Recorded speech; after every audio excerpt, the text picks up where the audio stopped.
It's Wednesday, July 29th. Today, adding new first responders. What a new report has to say about creating a fourth emergency services branch in Winnipeg and how it might function. Also today, nowhere to flow. Some farmers in a Manitoba community remain underwater following severe storms and rainfall last month. Why the water isn't leaving even though the rain has. Plus, the huge flames creeping closer to the city of Bordeaux. A former Winnipegger is sharing his experiences seeing large wildfires burning in his new home in France. Your Morning Winnipeg starts right now.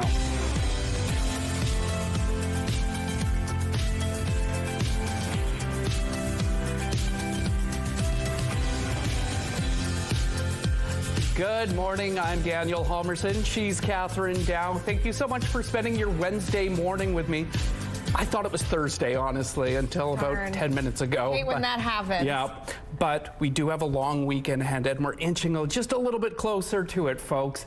Ainsley is up in Selkirk today. She's at the Marine Museum there. If you've never been, there's nothing like seeing a boat on dry land, but that's what she's looking at this morning and learning about some of the events there as well as in the city of Selkirk. And it's going to be another hot one, Catherine. RWB had to cancel ballet in the park because of the heat last night, and we could see more of that today, couldn't we? Yes, absolutely. In fact, hotter temperatures, if you can believe it. I don't enjoy this heat. I don't think many folks out there do. You can see already we're on track for a hotter day, given that it's just after 6 a.m. and it's already 22 degrees, but the humidex makes it feel closer to 29.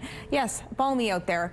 Clear and sunny, couple clouds here or there, still that lingering haze. Winds out of the south at 15 kilometers per hour. Pressure is falling, humidity sitting at 87%.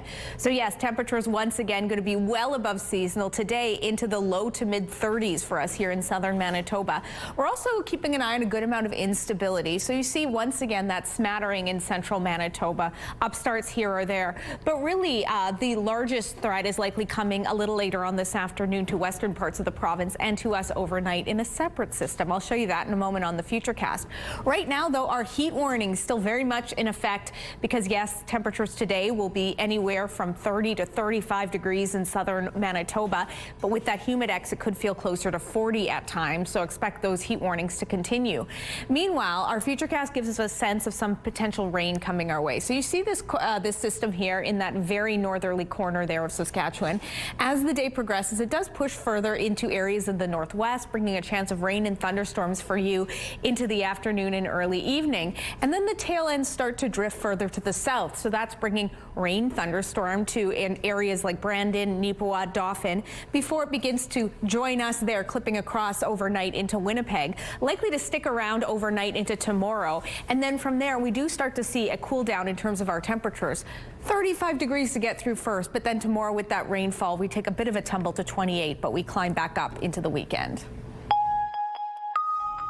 The city of Winnipeg could soon have yet another emergency response unit to handle mental health calls. A new study commissioned by the mayor recommends a model using community organizations to help people in crisis instead of emergency responders. CTV's Jeff Keel explains how it will work. Care of people struggling with mental health issues. People are just losing their minds. They're yelling and screaming at no one, and the response to that is like very low. Normally, he says an ambulance or fire truck arrives on scene, but he believes there is a better way. They need some kind of worker that just deals with the mental health or mental stability of people. An independent study is recommending the city create another emergency response system to deal with mental health calls, in addition to police, fire, and ambulance. A concept the mayor has been calling for. It's about getting the right response from the right provider at the right time to meet the need. The report says this could reroute more than 10,000 911 calls a year, freeing up police, fire, and paramedics. Police say they deal with more than 20,000 well-being checks alone each year. Often officers are stuck at the hospital waiting with the person in crisis. We just had a very violent weekend. The frustration that they can't be out there doing the work that they're trained to keep our city safe. Under the plan, eligible 911 calls would be diverted to a community crisis dispatch and hub, which would send mobile teams to provide care as well as follow-up supports. Staff from a number of existing community organizations, like the Downtown Community Safety Partnership, will be tasked with providing the care. It'll be a service standard to ensure that we can do everything possible to ensure that person's taken care of at the scene and followed up. The criteria to divert calls includes situations where no criminal act has occurred, there is no weapon or violence, the person is asking for help, no forced entry is required, and there are no injuries or medical concerns. I've been to many mental health calls, and I can tell you the majority of them are non-violent. Jeff Keel, CTV News, Winnipeg. Now, this could cost close to $6 million. Gillingham says he'll be asking council to endorse the report's recommendations in September and request the province partner with the city to make this happen. In a statement, Minister Bernadette Smith says they are committed to ongoing collaboration with the city, first responders, police and community partners to ensure the front line is well prepared to support the needs of Manitobans. The province is promising safety improvements to a trail in the Whiteshell after the tragic drownings of 2 boys earlier this month. The government plans to install fencing around certain areas covered in slippery rocks at Sturgeon Falls Trail. It also intends to build fenced viewing areas for people to safely appreciate the scenery, along with updated signage warning about the rocks in undertow. For those folks that are familiar with the site, there's basically, the trail kind of leads to a main area, and then there's 2 additional areas on the side. That fence is going to run the entire length of the falls. Anywhere that it was deemed from the parks team that this is the more at-risk areas. The fence is going to wrap along the wooded area that will help kind of corral people to the different sections. Environment Minister Mike Moyes says Manitoba Parks will be reviewing its parks to see if changes are needed in other potentially dangerous areas. Sturgeon Falls Trail will remain closed until the upgrades are installed. The move comes less than 2 weeks after 10-year-old Maximo O. Ramirez and his older brother, 13-year-old Aaron O. Ramirez, were swept away into the rapids.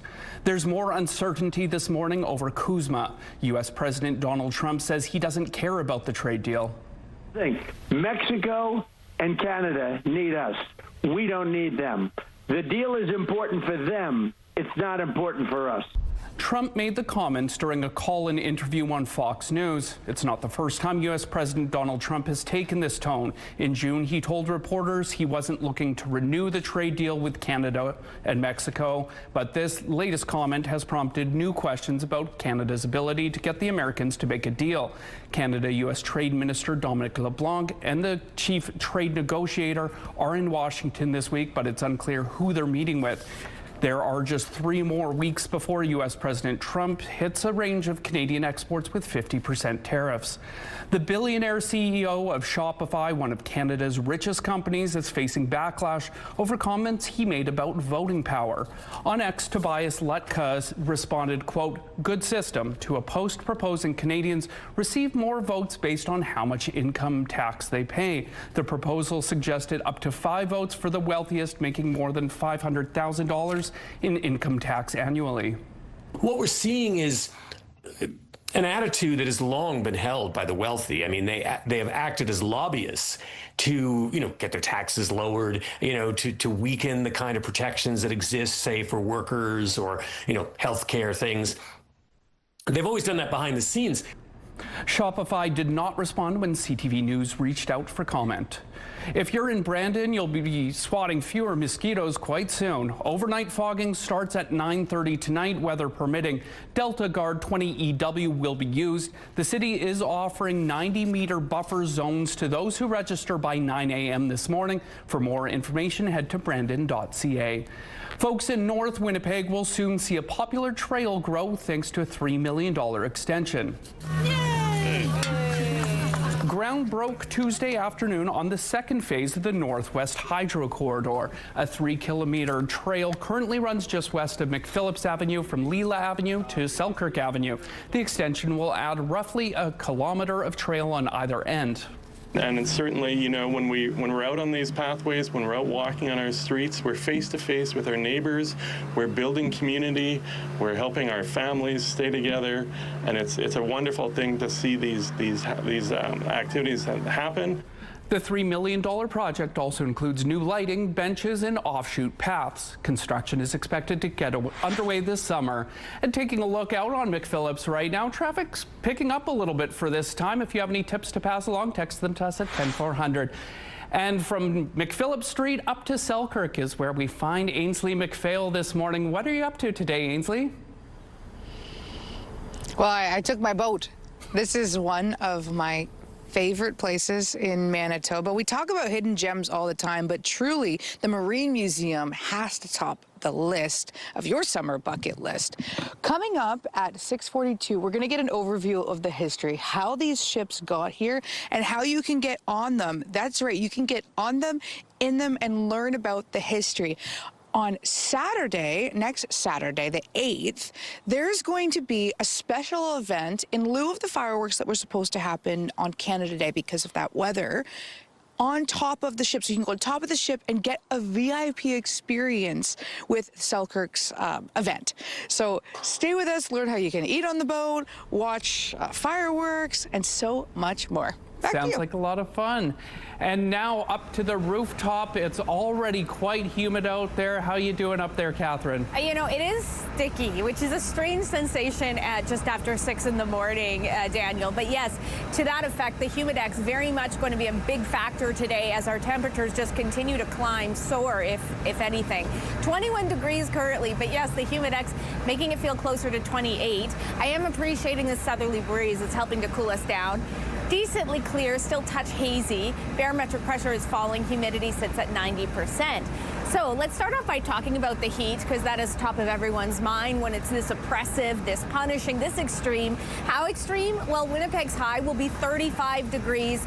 Areas further to the west of us, Brandon, Neepawa, maybe a few degrees cooler than that, but still breaking that 30-degree mark. Winds will be decently strong out of the south.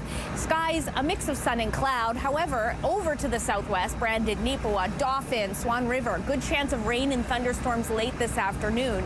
And then that same system pushes into our skies overnight in Winnipeg. So a good chance of getting a little bit soggy, maybe a little bit of instability with thunderstorms. And then that's likely to last into tomorrow morning, tapering off into the afternoon. Mercifully, there is a dip in our temperatures, 28 degrees, which will feel like a marked cool down. Weather is brought to you by the Better Business Bureau. Research at bbb.org before you buy.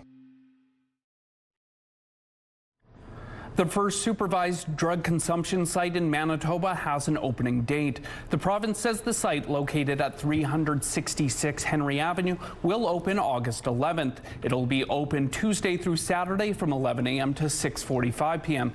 That's when people can access drug testing, staff-supervised injection spaces, as well as information on addiction support and treatment. The Aboriginal Health and Wellness Centre is running the site and is currently training staff.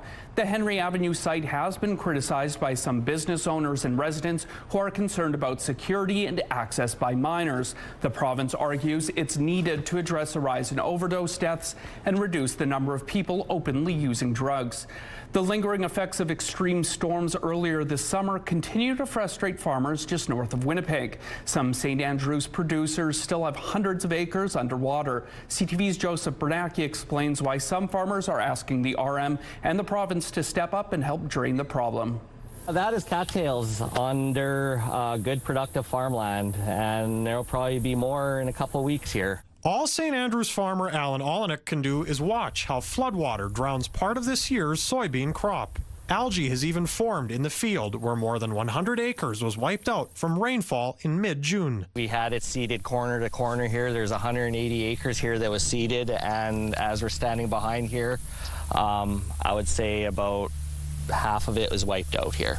It's devastating to see this, definitely. Weeks later, much of that water is still here. This field behind us over here has been underwater for 6 weeks, and it should be long gone already. And part of the reason is the failing infrastructure, and this storm showed us how fragile it really is. Proyan and Olenek both farm near Parks Creek, which flows into the Red River. Water has been stagnant here for weeks, and they say the culvert hasn't drained properly in a decade. Now, they are upset that these failures weren't addressed by the RM and the province. It's an issue for all of us. I agree with the farmers. We've got to move water, but we all have to move together, federal, provincial. Brent Olenek, CAO for the RM, says they declared a state of emergency last month and filed for disaster financial assistance. He says repairs and remediation are going to take time. We've been repairing roads. We've been taking out culverts that were there. We've been upsizing them where possible. CTV News reached out to the province for a response. In a statement, a provincial spokesperson said in part, staff have been meeting with affected municipalities and will be in contact with local officials, including the RM of St. Andrews. Just in the field behind us, there's a good $120,000 that we lost. Meantime, canola farmers like Curtis McRae are already cutting their losses. End of July, we're getting to the real reality of what happened, because now I'm tilling up what should have been real field, beautiful field to be harvesting, and now it's just getting ground into the dirt and getting ready for next year. Joseph Bernacki, CTV News, near St. Andrews, Manitoba. Two enthusiasts from Montreal who use magnets to fish for treasures made a disturbing find. It looked like a printed handgun because everything was plastic for the handle. Frederick Hardy and Julie Tessier are magnet anglers. A video from their YouTube channel shows them pulling out a 3D printed handgun near Montreal. This was at a body of water near the notorious Bordeaux prison. Frederick and Julie flagged their find to police, who are now investigating. Two men have been found guilty in the murder of Canadian entrepreneur Daniel Langlois in Dominica. The pioneer in digital animation from Montreal was living in the Caribbean country with his partner Dominique Marchand. In December 2023, the couple was found dead in a burnt-out car near a resort they owned. One of the men convicted was in a long-standing legal dispute with Langlois over the use of a public road to access the resort. If you've booked a flight or are looking to do so via WestJet, just be prepared. Thousands of the airline's flight attendants could walk off the job as early as this weekend. It comes after the flight attendants voted overwhelmingly in favor of a strike action earlier this month, which could ground the airline over the August long weekend. On social media Tuesday, the airline says it's committed to reaching an agreement with the union representing the workers. One of the core issues for workers, according to the union, is WestJet's pay system. The union calls it an outdated system. And a Hamilton, Ontario cat's misadventures in Manitoba are coming to an end. Goldie will soon be reunited with his family after getting lost in Virden. For some reason, Goldie got out of her little kennel thing and was gone, and they couldn't wait any longer. They had to get back for work reasons. Goldie escaped July 11th when his family stopped at Lions Campground for the night during their move across Canada. A few days later, Virden Animal Control and Westman Area Lost Animals successfully trapped him. They put out a call to find someone flying to Ontario to help reunite Goldie with his family, and on Thursday, Sharon Ellerington will be doing just that. It's pretty exciting to be able to think that you can reunite an animal with their family over 2,000 kilometers away. Ellerington says she's been in touch with Goldie's family and they're very excited to soon have him back in their arms, especially the three young kids. Some road closures to remind you about this morning. On Nairn Avenue, the eastbound median lane will be closed from Stapleton to Panet Road. Following the rush, the southbound curb lane on King Edward Street will be closed from Portage to Ness Avenue. And on Chancellor Matheson Road, both east and westbound curb lanes will be closed between Pembina and Research Road. And a traffic alert. Traffic signals are flashing red for all directions on Plessis Road with Ravelston Avenue. Please treat that as an all-way stop. If you have tips to pass along, text them to us at 10400. Traffic is brought to you by Curtis Carpets, Manitoba's flooring experts. Hazy and humid to start off our day as we take a look through the CTV Live Eye, which is brought to you by Bath Fitter, your bath and shower experts for more than 40 years. Yeah, that haze still really dogging us, and as is that heat. You can, as I scooch out of the way, you can see where everyone is at starting off on this Wednesday morning. 22 over in Morden and Winkler, 16 in Brandon, 17 in Dauphin, Gimli at 19 degrees. Us here in Winnipeg pretty hot at 21. Folks in the north seeing very similar values to what we're seeing down here. 18 degrees in in the Pond, 19 in Flin Flon, over in Thompson, 15 degrees this hour. But of course, that humidex very much in effect, already making it feel closer to 30 degrees in Gimli, and expect that to get even hotter. As such, heat warnings continue across southern Manitoba and extended yesterday through areas further to the north. Doesn't look to be lifting today, as temperatures are likely to exceed what we even saw yesterday.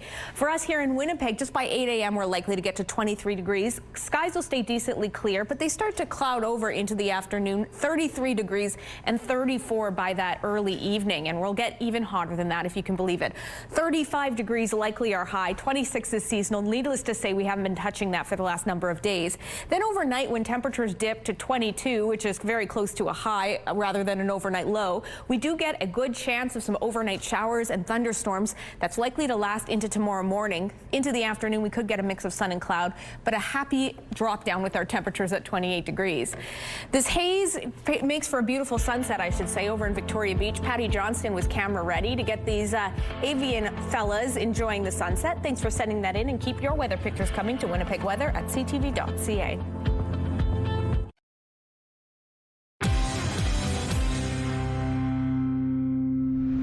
A new survey from CAA revealing some troubling findings when it comes to aggressive driving on highways in Ontario. It finds that 96% of drivers have witnessed speeding, distracted driving, and unsafe lane changes within the past year. Here's CTV's Pat Foran. When it comes to buying your teen a car, you might be tempted to buy a less expensive bare bones model, but car crashes are one of the leading causes of death for young drivers aged 15 to 24.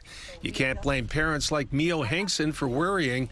Her son Jordan recently got his driver's license, and she knows choosing the right vehicle for him is critical. For now, he drives our car with us, but when he's ready, we're planning on getting something newer and safer.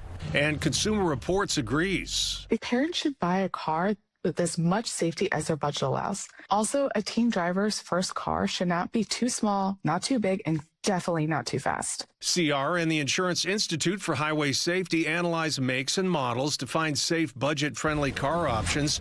They identified 74 used cars that have performance and features designed to keep young drivers safe, but that also have high levels of crash protection if the worst does occur.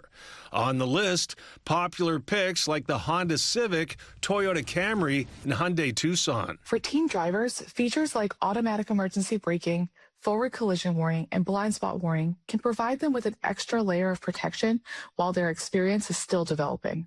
New drivers will have to be added to your vehicle's insurance policy, and parents should expect a major increase in premiums. We can see rates for teens as high as $5,000 or $6,000. Average is typically closer to $3,000. To save on insurance with young drivers, they should complete an accredited driver training program, ask about student discounts, choose the right vehicle, and get quotes before purchasing. You can also bundle policies and explore usage-based programs. Along with safety features, Mio reminds her son nothing replaces good driving habits. The main thing that I share with him is always safety, to just make sure that he is paying attention. Keeping a clean driving record, avoiding tickets, and driving safely can also help keep your premiums from going up. Pat Foran, CTV News. A pesky trespasser invaded the Detroit Tigers field Monday night, and the play-by-play man called the action. The chase for the squirrel is on, and the squirrel is in the corner, and the squirrel is still eluding an entire horde of grounds crew members. And the squirrel's free once again. Hemmed in? No, I won't be hemmed in. And hops through the towel. And hops through another towel. The force field is activated. Towels can't stop him, or maybe they can. The Tigers say once the squirrel was wrangled, it was released unharmed outside the stadium. And a look at the Provencher Bridge. There's not a lot to show you out there so far. We'll be right back with CTV, your morning Winnipeg.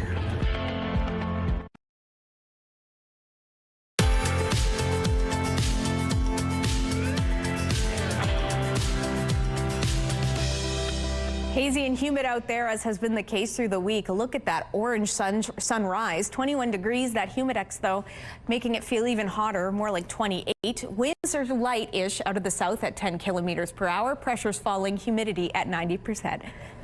Sorry, I'm going to sneeze, guys. Oh, Sorry about that, folks. So yes, we're going to be dealing with a lot of heat. That's no surprise for folks today before a happy, much welcomed cool down that's on the way even as early as tomorrow. Of course, we are still tracking some instability there. Per usual, there's that stray chance of thunderstorms through parts of central Manitoba today. Heat warnings also persisting. Again, no surprise. Yesterday, they expanded further to the north and they remain in effect today as temperatures, while they will exceed the 30-degree mark for us in Winnipeg, even the mid-30s, with the humidex could feel closer to 40 degrees on those very late afternoon hours. And getting little relief overnight, that's another point to note. But yes, 35 degrees are high today. Again, that humidex will make it feel even more sweltering than that. Winds strong out of the south and increasing cloudiness likely throughout the day. Then overnight, an approaching system likely to bring showers and thunderstorms. Temperatures dipping down to 22. So as you can see, not a ton of relief from the heat there. And those winds out of the southwest at 20 kilometers per hour. And then tomorrow, bit of a come down, still above seasonal, 28 degrees, but much better than cracking the 30-degree mark, and that humidex not expected to be as intense, but that strong chance of rain and thunderstorms in the morning, and then maybe more of a mix of sun and cloud or mostly cloudy into the afternoon. In the back half of the week and into the long weekend, 28 degrees under mainly clear sunny skies, a little bit more mild on Saturday with the mix of sun and cloud, but we're heating back up by Sunday. Winnipeg's police chief says he intends to move ahead with some type of drug enforcement campaign coming off a 10-day blitz late last month, but Gene Bowers was light on details. You know, there's a place for enforcement and there's a place for harm reduction, and it's how do we do that together? You know, it's about the people out there and getting them the help that they need, and also it's about the safety of our community, our general community as well. The chief says he's had meetings with the local harm reduction groups with another plan for this week. Without getting into specifics, Bowers says the service is working on a future enforcement-related plan. He says the service will release the blitz's results and the service's future plans once those details are in order. Out-of-control wildfires have forced more than 200,000 people out of their homes in France. The huge flames are creeping closer to the city of Bordeaux. It's home to a lot of people, including a former Winnipegger. CTV's John Hendricks spoke with him about the danger the area he lives in now is facing. A disaster is steadily unfolding in France. A massive wildfire has already consumed more than 40,000 hectares, and it's still burning out of control. The situation is not under control, says this firefighter. The fire is still not contained in this area, nor, I suppose, in the others. The fire is burning on the outskirts of Bordeaux, a region known the world over for its wine. It's the home of former Winnipegger Matthew Willis. There's definitely this sort of disquieting enemy at the gate sort of feeling where people are still here living their lives, but just outside the city, there's, you know, they're saying it's one of the biggest fires that France has seen since the Second World War. Willis, a writer, moved to the city with his girlfriend 5 years ago. He says 250,000 people have been evacuated there from surrounding towns and villages. I'm not really sure what will happen if those people will then need to be evacuated elsewhere. So, yeah, where we're supposed to go is we're not quite sure right now. But Willis says they're nowhere close to that nightmare scenario yet. Firefighters are battling the flames around the clock, including with some indirect help from Canada. It was really encouraging to hear that they're using the Canadair planes to fight the fire. You know, little bit of national pride for that. Pride and resolve in the face of a fire that remains quite dangerous. John Hendricks, CTV News, Winnipeg. Equally dangerous blazes in Spain have also forced thousands of people out of their homes. Renewing your passport just got a little bit easier. All eligible Canadian adults can now do it online. To qualify, applicants must have an address in Canada, be older than 16 when they got their last passport, and must have received it within the last 15 years. You'll still need to get a passport photo taken and submit a digital copy. The federal government says people should receive their new passports within 20 days and be able to track the progress in real time. A Canadian intern accused of spying at NATO's strategic military headquarters in Belgium has been denied bail. As a country, we will continue to investigate the processes we have and the security screening. It was announced on Saturday that a Canadian national of Chinese origin had been arrested on allegations of spying and participating in a criminal organization. The female suspect worked in Belgium as an intern at NATO's Supreme Headquarters, Allied Powers Europe, or SHAPE. She's accused of working on behalf of an unnamed third country and of being a member of a criminal organization. The Canadian woman can appeal the decision before the indictments chamber. The Gordie Howe Bridge had a busy first day. Officials say about 7,500 vehicles made the crossing between Windsor and Detroit in the first 12 hours after the bridge opened on Monday. Most of the crossings were made by passenger vehicles since many transport companies are still going through the required paperwork. The bridge will be open to pedestrians and cyclists by August 5th. In another first, the bridge also had its opening light show this week. This one is called Shimmer. There are 6,000 lights on the Gordie Howe Bridge, and light shows are expected to be a regular feature. And a dramatic rescue to show you now of heroic efforts by a rookie lifeguard in Santa Cruz, California. I've never seen a rescue this intense before. So when I saw that unfolding, I just didn't know how it was going to turn out. A 10-year-old boy was swept about 13 meters offshore when 16-year-old lifeguard Ryder Williams jumped in to help. Several bystanders also rushed into the water, but the powerful surf quickly knocked them off their feet. Eventually, another lifeguard reached the pair, and together they brought the boy safely back to shore. This happened on Saturday, and U.S. President Donald Trump has now invited Williams to the White House to receive a high civilian honor. Taking a look at the current traffic on Portage Avenue. Looks like a smooth drive so far. Text those tips to us at 10400. And a look at your gas prices in Winnipeg. The average is $1.70, 1 cent lower than yesterday, and the lowest price is $1.55. All this information is on GasBuddy.com. The Price at the Pump is brought to you by the Kidney Foundation. Help by donating your car today. Ainsley McPhail's up in Selkirk with this fleet of boats this morning. Details coming up after the break.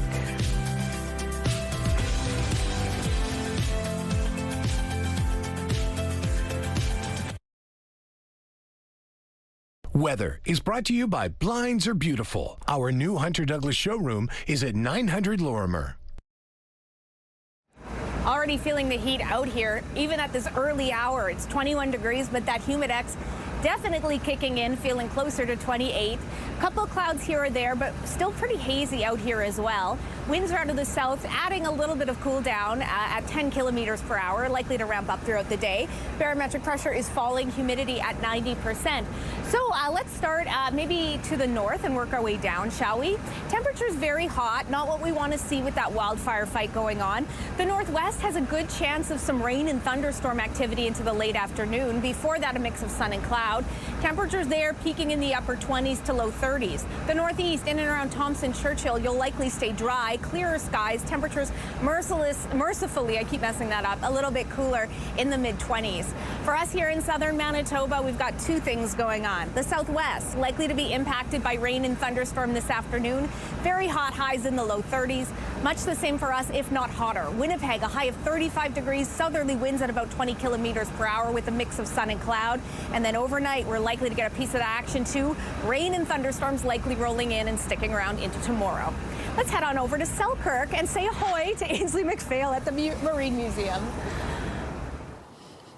I hope you said, I don't know if I heard it right, but I hope you said ahoy, because that's just awesome. This is one of Manitoba's best hidden gems, especially in the summertime. Joining me is Shay Nordell. Tell us about why it should be on your summer bucket list. There's so much to explore here. You get to actually board 6 ships and see what life was like on Lake Winnipeg back in the 30s, 40s, 50s. Mm-hmm. A huge focal point is the SS Kenora. Why is that? Why do people keep coming back? They keep coming back because it's the oldest ship we have. It was a flagship when it was on the lake. It carried passengers, it carried cargo to all the needed communities, and just everybody has memories of it. Mm-hmm. So you talked about being on the ship too, and there's so many little nooks of history as well. Explain what I mean by that. So many nooks. There's so much to see. There's like little captain's quarters. There's the purser's quarters. so many things. I mean, kids can come and explore, and they like playing little games of hide and seek and, being the captain and stuff like that. But yeah, it's just unique. Where else are you going to go where these ships were actually on water here in Manitoba? Were they playing hide and seek with the ghosts? Sometimes. So people say it's haunted is what I'm trying to get at. It actually is. It really is. I have lots of stories myself, which we can maybe talk about a bit later, but there's some friendly spirits here. Okay. You guys are a nonprofit as well. You wanted to hammer that home for the audience because museums are so important to Canadians, to Manitobans, and preserving this history. And, especially with these ships, they're outdoors, facing all the elements, and they need lots of restoration.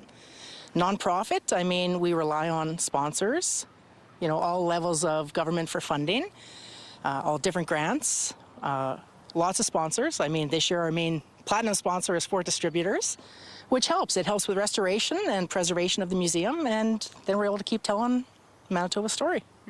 I love it. And what a beautiful way to do that. Standing on the ship, August 8th, if you buy a ticket, you can watch the fireworks. More fireworks, well, kind of, coming up in our segments.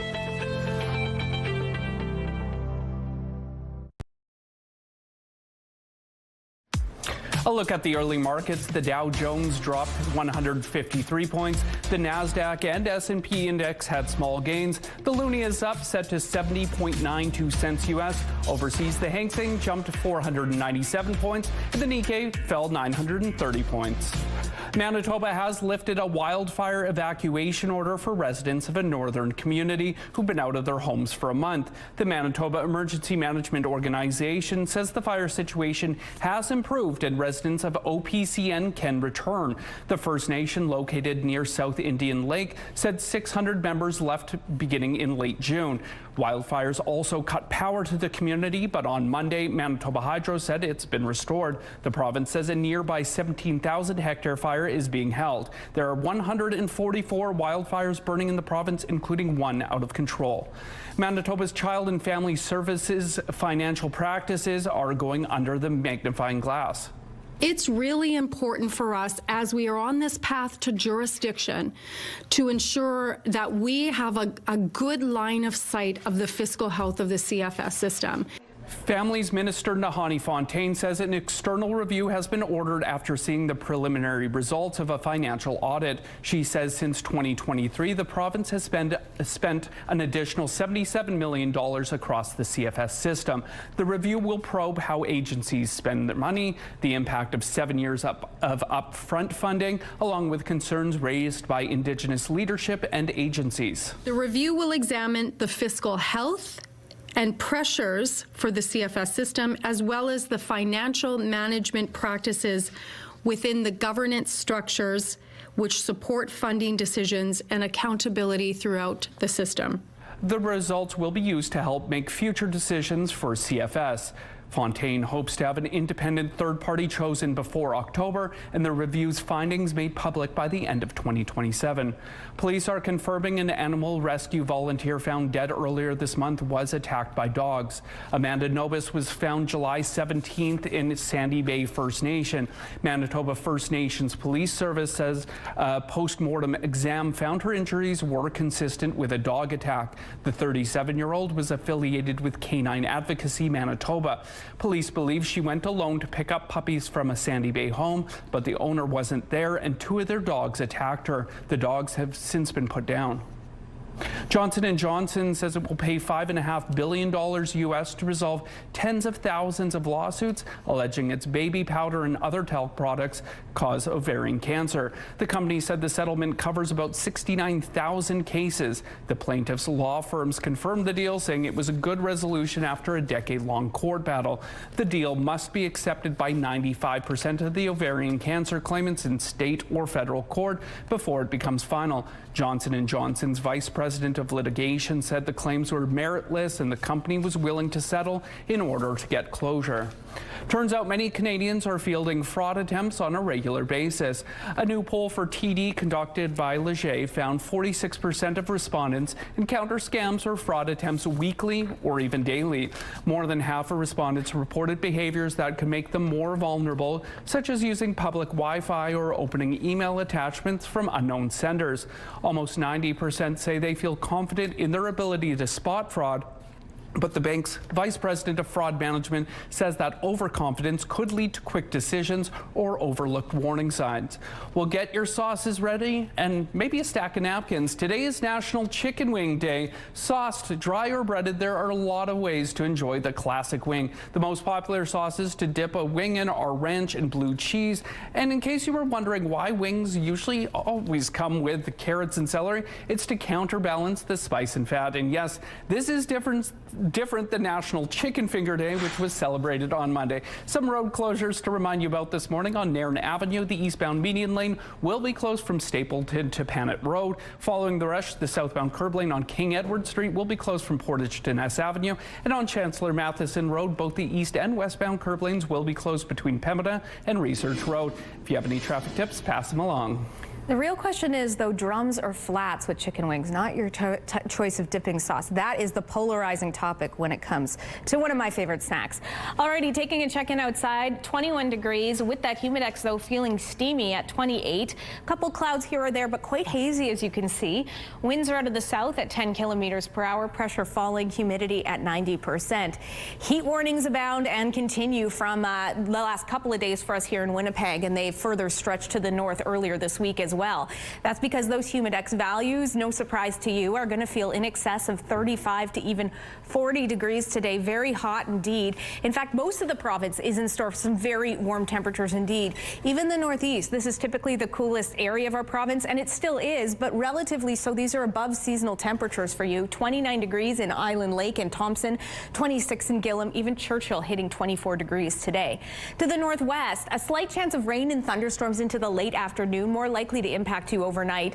Temperatures very hot in the low 30s through this stretch, a little bit cooler inland lake at 26 degrees. And meanwhile, southwestern Manitoba, you too have a good chance of getting a taste of that same system. Rain, thunderstorm expected in the late afternoon or maybe early evening, but first a mix of sun and cloud. Oppressive temperatures in the low 30s.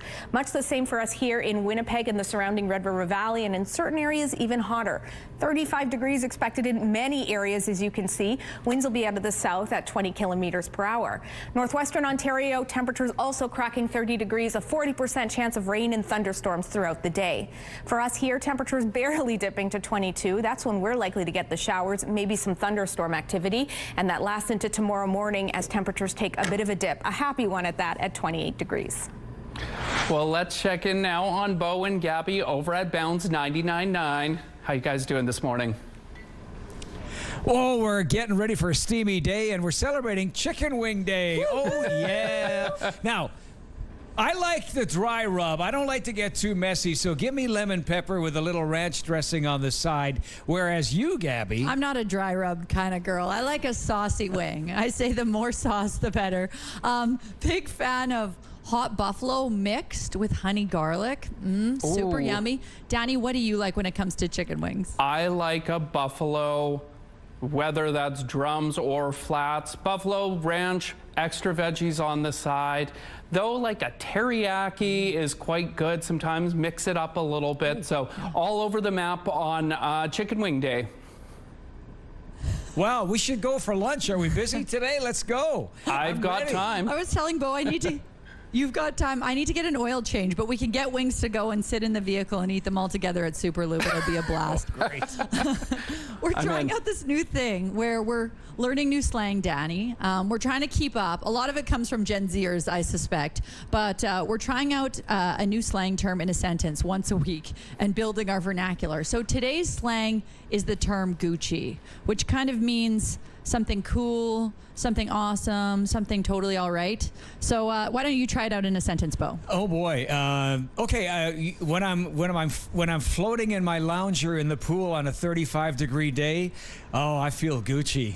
Yeah, I think that works. Is that good? I don't know. Yeah, and I would say, Danny, it's National Wing Day. we should go for wings, and then you could say, that's Gucci. On the other end, I learned the term unk, which could mean uncle status or uncool. The studio crew this morning said I've reached unk status, and I don't know if that's a good or a bad thing, guys. I love it. Unk status. That is too funny. We're going to add that one onto the list there and build the slang terms. Keep them coming, Danny. Send all your slang our way going forward. Sounds good. That's Gucci.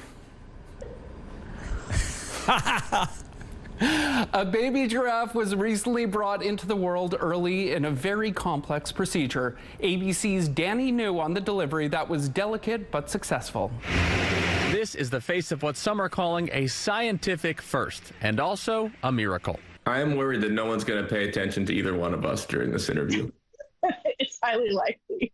This 2-week-old giraffe is named Milani, and when she was born at Tanganyika Wildlife Park in Wichita 2 weeks ago, it was premature and via a C-section. As caretaker Lindley Schmidt will tell you, I think in the beginning, I probably gave her 5% chance of living. This began with a sad situation about 2 months ago when a pregnant older giraffe named Virtue was not doing well. Through testing, it became clear she was not going to make it. And when Lynn Lee's team consulted with experts from around the country about saving the calf, they said, it sounds like your choices are lose them both or try to save the calf, but no calf has ever survived this procedure. Well, they went through with trying to save Milani, and Lynn Lee says it took 2 minutes for her to take her first breath. Like a medical blanket. Yes. Then it became a 24/7 neonatal caretaking marathon. We rented an oxygen machine. We had her on continuous oxygen, continuous fluids. You got it, lady. Okay. But soon enough, they were helping Milani stand on her own 4 hooves and take her first steps, but while still leaving plenty of time for cuddles, even when there was work to be done. She likes to sleep on your lap and rest her head on you. And if she took a nap on me, I think I would disintegrate. Lynn Lee says Milani has made tremendous strides, but of course, none of these extra machines and helping hands have been cheap. Thankfully, folks online have immediately fallen in love with Milani and have donated more than $45,000 to help their team take care of this little fighter. And now look at her. Yeah, yep. She's like, I'm fine. I don't know what you guys were worried about. And Lynn Lee says there are still a couple more items left on her health checklist, but soon Milani should be able to join their herd of giraffes, which has more than 15. In New York, for ABC News, I'm Danny New. Traffic moving along on Notre Dame Avenue. Don't go anywhere. We'll be right back with more CTV, Your Morning Winnipeg.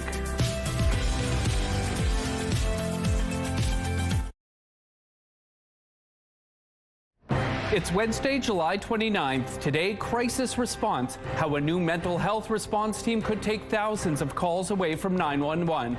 Plus, overdose response. Manitoba's first supervised consumption site opens next month as overdose deaths remain a concern. And Goldie's Great Escape, a missing cat's Manitoba adventure is ending with a perfect trip back home. Your Morning Winnipeg starts right now.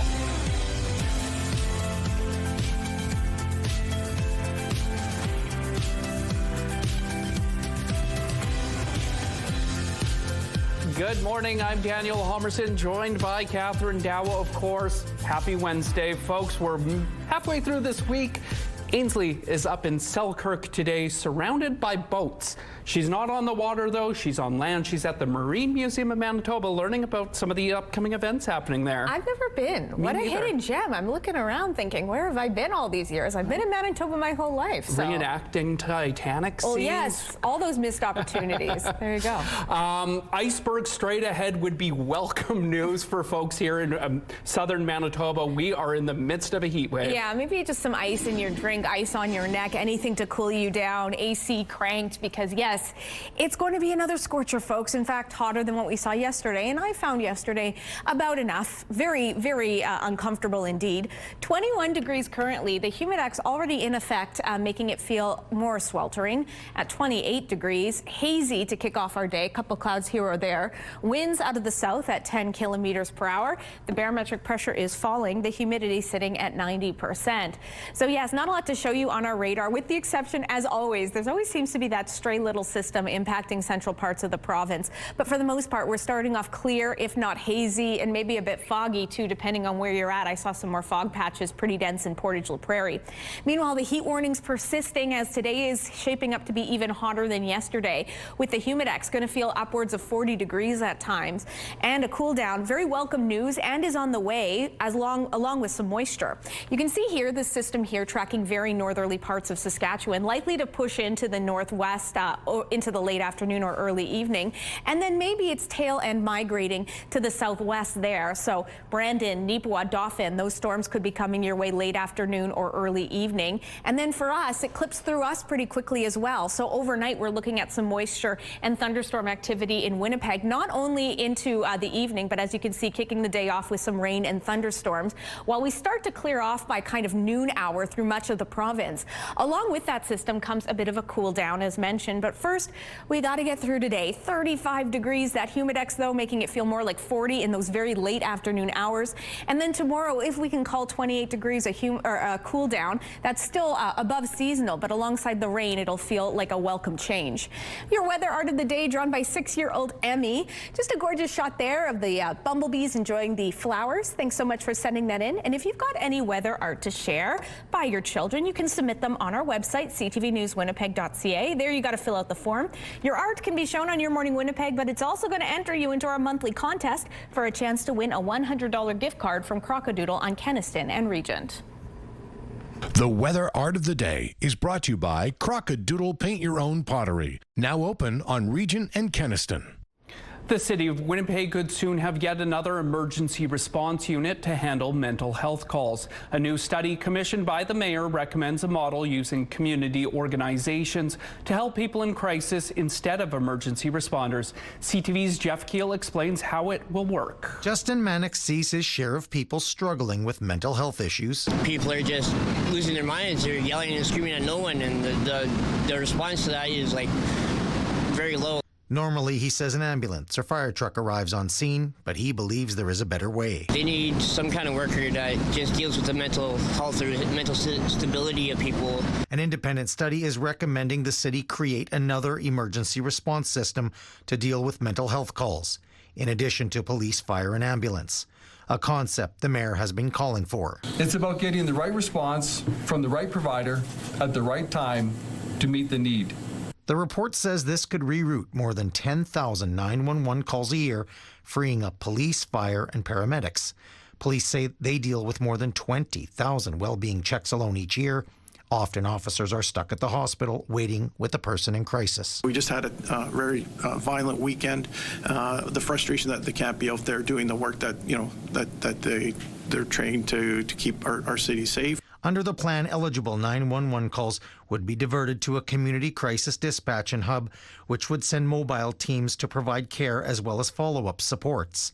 Staff from a number of existing community organizations, like the Downtown Community Safety Partnership, will be tasked with providing the care. It'll be a service standard to ensure that we can do everything possible to ensure that person's taken care of at the scene and followed up. The criteria to divert calls includes situations where no criminal act has occurred, there is no weapon or violence, the person is asking for help, no forced entry is required, and there are no injuries or medical concerns. I've been to many mental health calls, and I can tell you the majority of them are non-violent.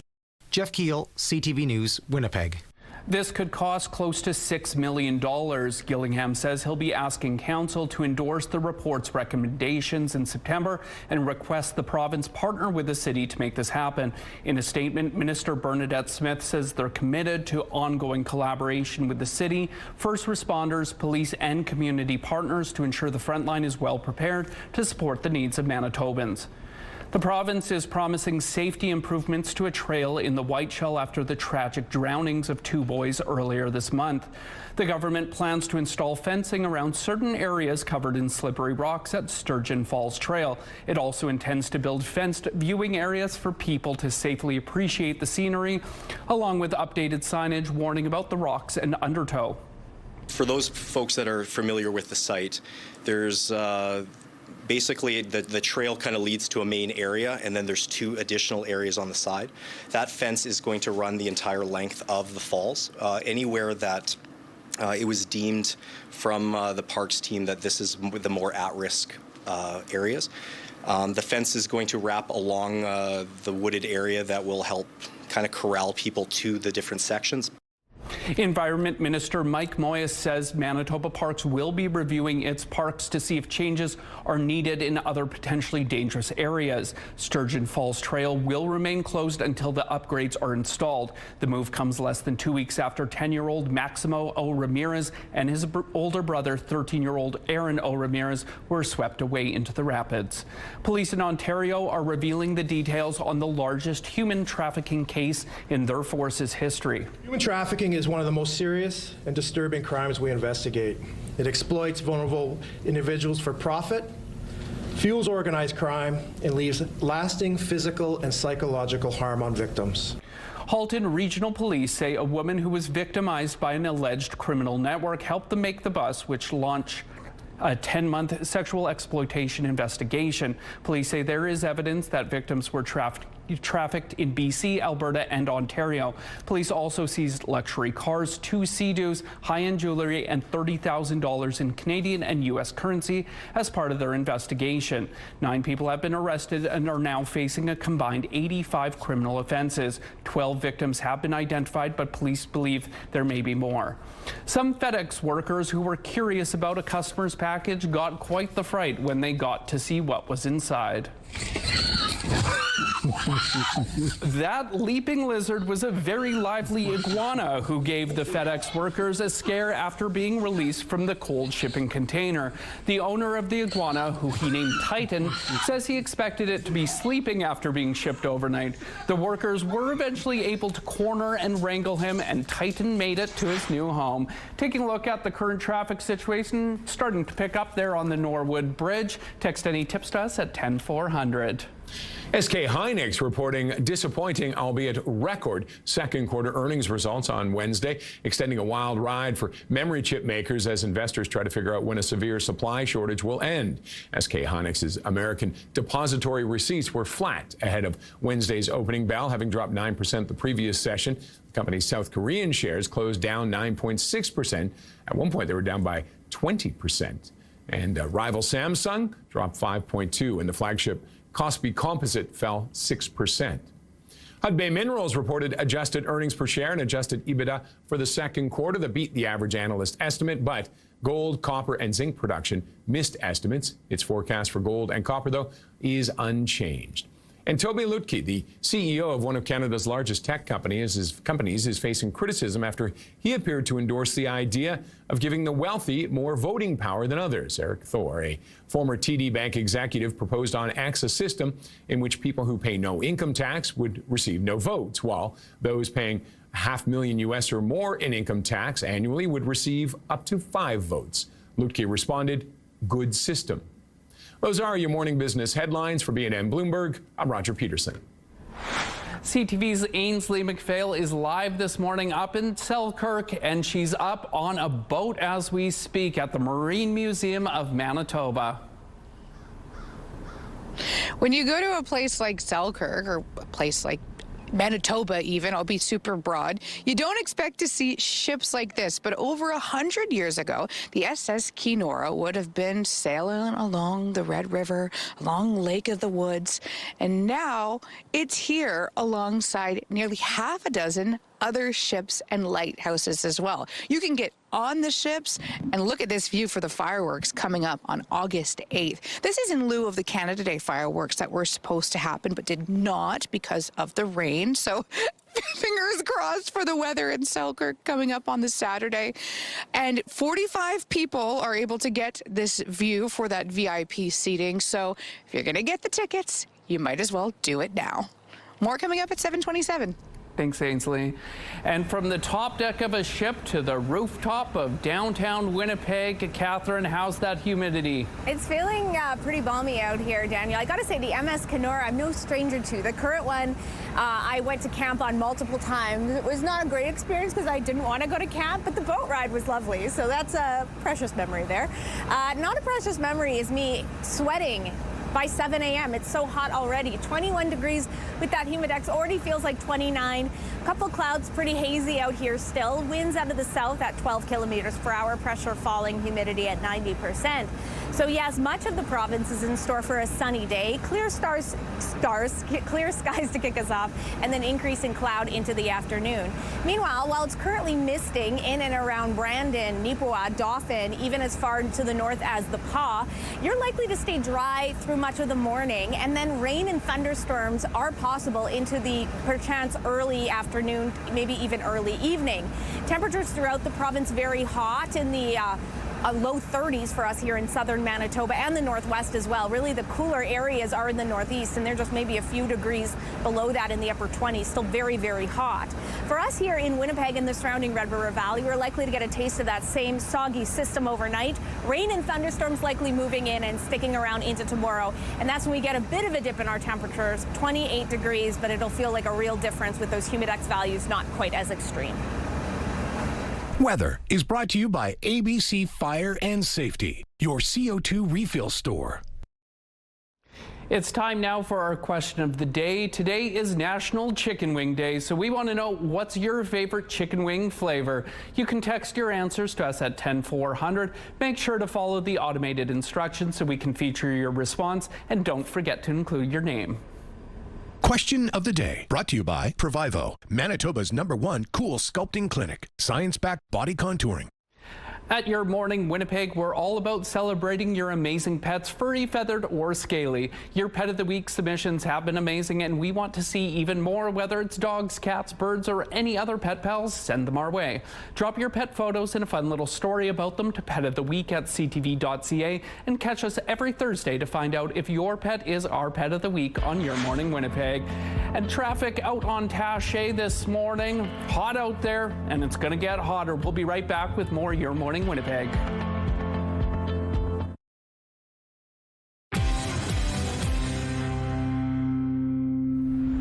The first supervised drug consumption site in Manitoba has an opening date. The province says the site, located at 366 Henry Avenue, will open August 11th. It'll be open Tuesday through Saturday from 11 a.m. to 6:45 p.m. That's when people can access drug testing, staff supervised injection spaces, as well as information on addiction support and treatment. The Aboriginal Health and Wellness Centre is running the site and is currently training staff. The Henry Avenue site has been criticized by some business owners and residents who are concerned about security and access by minors. The province argues it's needed to address a rise in overdose deaths and reduce the number of people openly using drugs. Folks in North Winnipeg will soon see a popular trail grow thanks to a $3 million extension. Ground broke Tuesday afternoon on the second phase of the Northwest Hydro Corridor. A 3-kilometer trail currently runs just west of McPhillips Avenue from Leela Avenue to Selkirk Avenue. The extension will add roughly a kilometer of trail on either end. And it's certainly, you know, when we're out on these pathways, when we're out walking on our streets, we're face to face with our neighbors, we're building community, we're helping our families stay together, and it's a wonderful thing to see these activities happen. The $3 million project also includes new lighting, benches, and offshoot paths. Construction is expected to get underway this summer. A Hamilton, Ontario cat's misadventures in Manitoba are coming to an end. Goldie will soon be reunited with his family after getting lost in Verdun. For some reason, Goldie got out of her little kennel thing and was gone, and they couldn't wait any longer. They had to get back for work reasons. Goldie escaped July 11th when his family stopped at Lions Campground for the night during their move across Canada. A few days later, Verdun Animal Control and Westman Area Lost Animals successfully trapped him. They put out a call to find someone flying to Ontario to help reunite Goldie with his family, and on Thursday, Sharon Ellerington will be doing just that. It's pretty exciting to be able to think that you can reunite an animal with their family over 2,000 kilometers away. Ellerington says she's been in touch with Goldie's family and they're very excited to soon have him back in their arms, especially the 3 young kids. Taking a look at the current traffic on the St. James Bridge, picking up there. If you have any traffic tips, text them to us at 10400. Traffic is brought to you by Mr. Lube Plus Tires, proudly keeping Canadians rolling for 50 years. Well, as we told you yesterday, this is the week the Royal Winnipeg Ballet is supposed to pirouette into Assiniboine Park for evening performances at the Lyric Theatre. Now, unfortunately, the RWB canceled last night's debut performance due to the high heat. Performances are still scheduled for tonight and Thursday night, but the RWB advises you to check social media for updates on whether these shows will proceed, as temperatures are expected to soar even higher today. Activities are supposed to start at 6:30, followed by the performance at 7 and wrapping up around 8:30. Purple Rain is making the leap to Broadway. The Oscar-winning film based on the Prince album of the same name is being adapted into a musical. It's set to open on Broadway next spring with performances of Purple Rain beginning in March. And Ryan Reynolds has successfully pulled a fast one on his fans.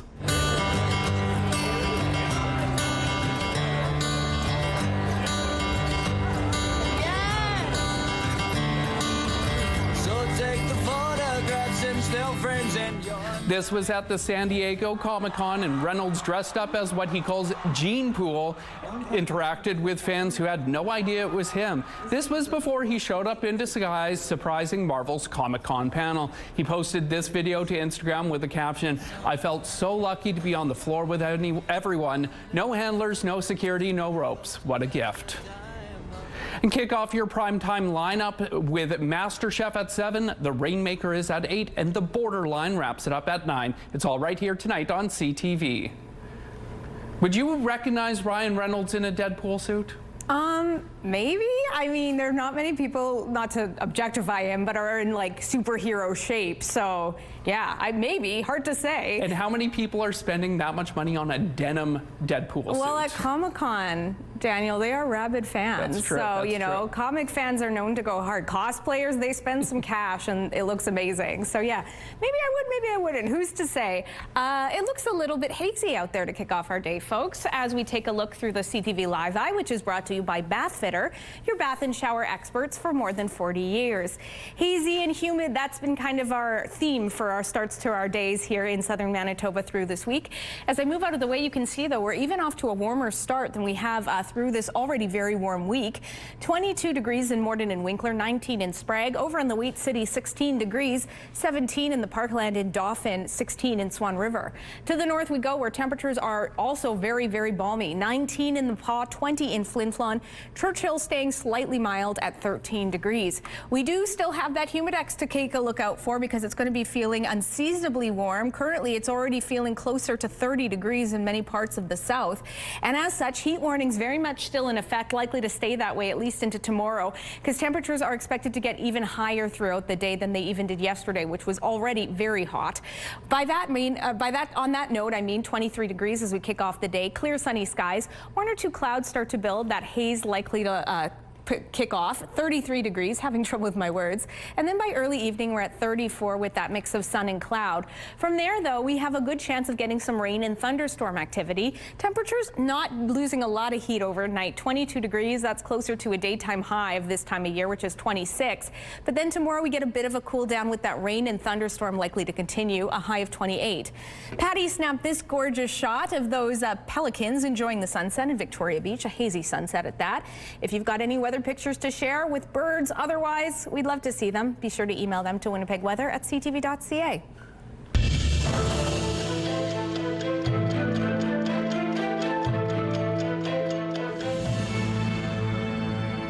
July 29th, 1874. Social reformer J.S. Woodsworth was born. He helped form the Manitoba Independent Labour Party and was elected to the House of Commons in 1921. In 1926, he bargained his party's 2 votes for a promise by Prime Minister Mackenzie King to enact an old age pension plan. July 29, 1907. Sir Robert Baden-Powell formed Brownsea Island Camp in England, which would serve as the foundation for the worldwide scouting movement. Following the camp, Baden-Powell published a book called Scouting for Boys, which helped spread the movement through Great Britain and eventually the rest of the world. July 29, 1981. Prince Charles married Lady Diana Spencer in London's St. Paul Cathedral. An estimated 750 million people worldwide watched the televised ceremony. In Canada, both CTV and CBC ran extensive live coverage, prompting many early morning viewing parties across the country. The couple divorced in 1996, 1 year before Diana died in a Paris car crash. An unusual and alarming discovery in a Montreal waterway. Two magnet fishermen pulled up a 3D printed gun. CTV's Geneviève Boschman on why their catch is attracting attention. A search for sunken treasures in this river led two Montrealers to a worrisome find that triggered a police investigation. Frédéric Hardy and Julie Tessier are magnet anglers, a hobby they love. And last Tuesday, they pulled up a partly 3D printed handgun. It looked like a printed handgun because everything was plastic for the handle. This is a rare find in Quebec, and it was made a stone's throw from one of Montreal's most notorious prisons, Bordeaux. Now, the anglers flagged the gun to police, and officers had, well, a lot of questions. They can do still background on it. They can do anything except for finding fingerprints, anything, because it's been in the water for too long. And it was jammed too. There was no bullets, at least. 3D printed guns are growing concern in Canada. Seizures of these largely untraceable handguns shot up in 2022. As soon as you reach the height you want to live it, let it go. Now, magnet fishing is growing in popularity worldwide, with powerful magnets and heavy-duty ropes pulling up anything from coins to scrap metal. And that helps clean up rivers and lakes of the metal debris. The two Montreal anglers, Tessier and Hardy, have a popular YouTube channel to show off their finds. They've made fascinating discoveries before, including knives, other weapons, and old artifacts. We got what we call a little railroad spike. This one is pretty deteriorated, probably 80 years old. And they'll continue to fish around for submerged riches and for other treasures lurking below the surface. Geneviève Boschman, CTV News, Montreal. Ainsley McPhail is up in Selkirk this morning checking out some of the boats in their fleet there. She'll have details after the break.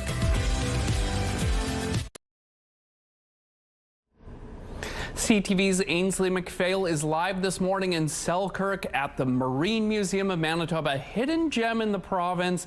And Ainsley, you're sharing details on some pretty cool upcoming events happening in Selkirk. Well, not to be mistaken for a movie set this morning on this lovely and beautiful morning. Shay, once again, alongside me. Good morning. Good morning. I love that we're on a movie set. This is great. But people can have VIP seating and standing on the 8th of August. Yes, coming up next weekend, not this one, but the coming one after that. We're having an event called the Captain's View. And it technically was our Canada Day soiree, but it was postponed, so it's now the Captain's View. And what better way to celebrate fireworks by viewing them with a Captain's View. Mm-hmm. And you're making it a little bit more aesthetically pleasing. Not that it isn't already, but you're really spicing it up. We are. It's going to be a limited seat evening. So we have 45 tickets. You can come up onto the boat deck here on the Kenora. We're going to have hors d'oeuvres, complimentary beverage, a nice social evening, and a viewing of the City of Selkirk's fireworks. Mm-hmm. And another great reason to come to the City of Selkirk, too, because it's kind of piggybacked on with some of the festivities that they have going on. Absolutely. They have Music on Manitoba that evening, and they're going to have a night market set up. Concert series, so music playing, and then they're going to cap the evening with the fireworks. Mm-hmm. How much of an anomaly is it to have a museum of this sort in a prairie town? This is one of a kind. Where else? We have people coming in saying, who thought prairie province and you have ships? That's usually on just the coast. And I'm like, well, we have an inland ocean, Lake Winnipeg. Yeah. Don't you see the water? But there's also history attached to that, too, and that's something that you want to share. There is. I mean, back in the, early 1900s, there was no other transportation up north. You had to go by boat. You had to get doctors, teachers, nurses all up north, mail, supplies, everything. You couldn't fly in at the time, and they didn't have roads, so shipping was the only way to do it. And what central location was available was Selkirk, and that was the hub of it all. And now we drink bubbly and eat food while watching fireworks on top of it in Selkirk. Absolutely. It's a full circle moment, really. Very, very cool. It would be a great day to take a plunge in Lake Winnipeg, wouldn't it, Catherine? Yeah, be on the sea in general because, wow, we're going to be needing a lot of help from water, air conditioning today, fans, whatever, pick your poison because it's going to be very, very hot out there. 21 degrees already, and that humidex already inching closer to the 30-degree mark, so very hot indeed. Hazy, decently clear otherwise. Winds out of the south at 12 kilometers per hour. Pressure falling, humidity at 90%. So, yes, we do have a good amount of sunshine and a good amount of heat coming our way, but certain parts of the province could be getting as well a little bit of stormy weather. You can see already there is some scattered showers and thunderstorms tracking through central parts of the province, as is usually the case this time of morning. But our heat warning still in effect and could be brewing some thunderstorm activity because we know heat plus moisture can equal that convective activity. So as such, these heat warnings still in effect all throughout southern Manitoba, lifting as far north as the Paw and Flin Flon. That's because humidex values, while we're going to get up to a high of 35 degrees here in Winnipeg, could feel at times closer to 40. Those hottest hours are in the late afternoon. Partly cloudy skies otherwise, winds out of the south at 20 kilometers per hour. Then the system that's likely to impact the southwest later on this afternoon or early evening is likely coming into our skies overnight. 22 degrees, winds staying strong out of the southwest, and that 60% chance of showers or thunderstorms throughout the evening.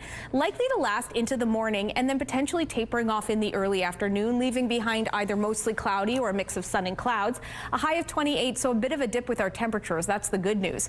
From there, Friday, we start to heat back up a little bit, 28 degrees and clear and sunny. A little bit of a come down on Saturday, but we're heating back up in time for Sunday, on the August long weekend.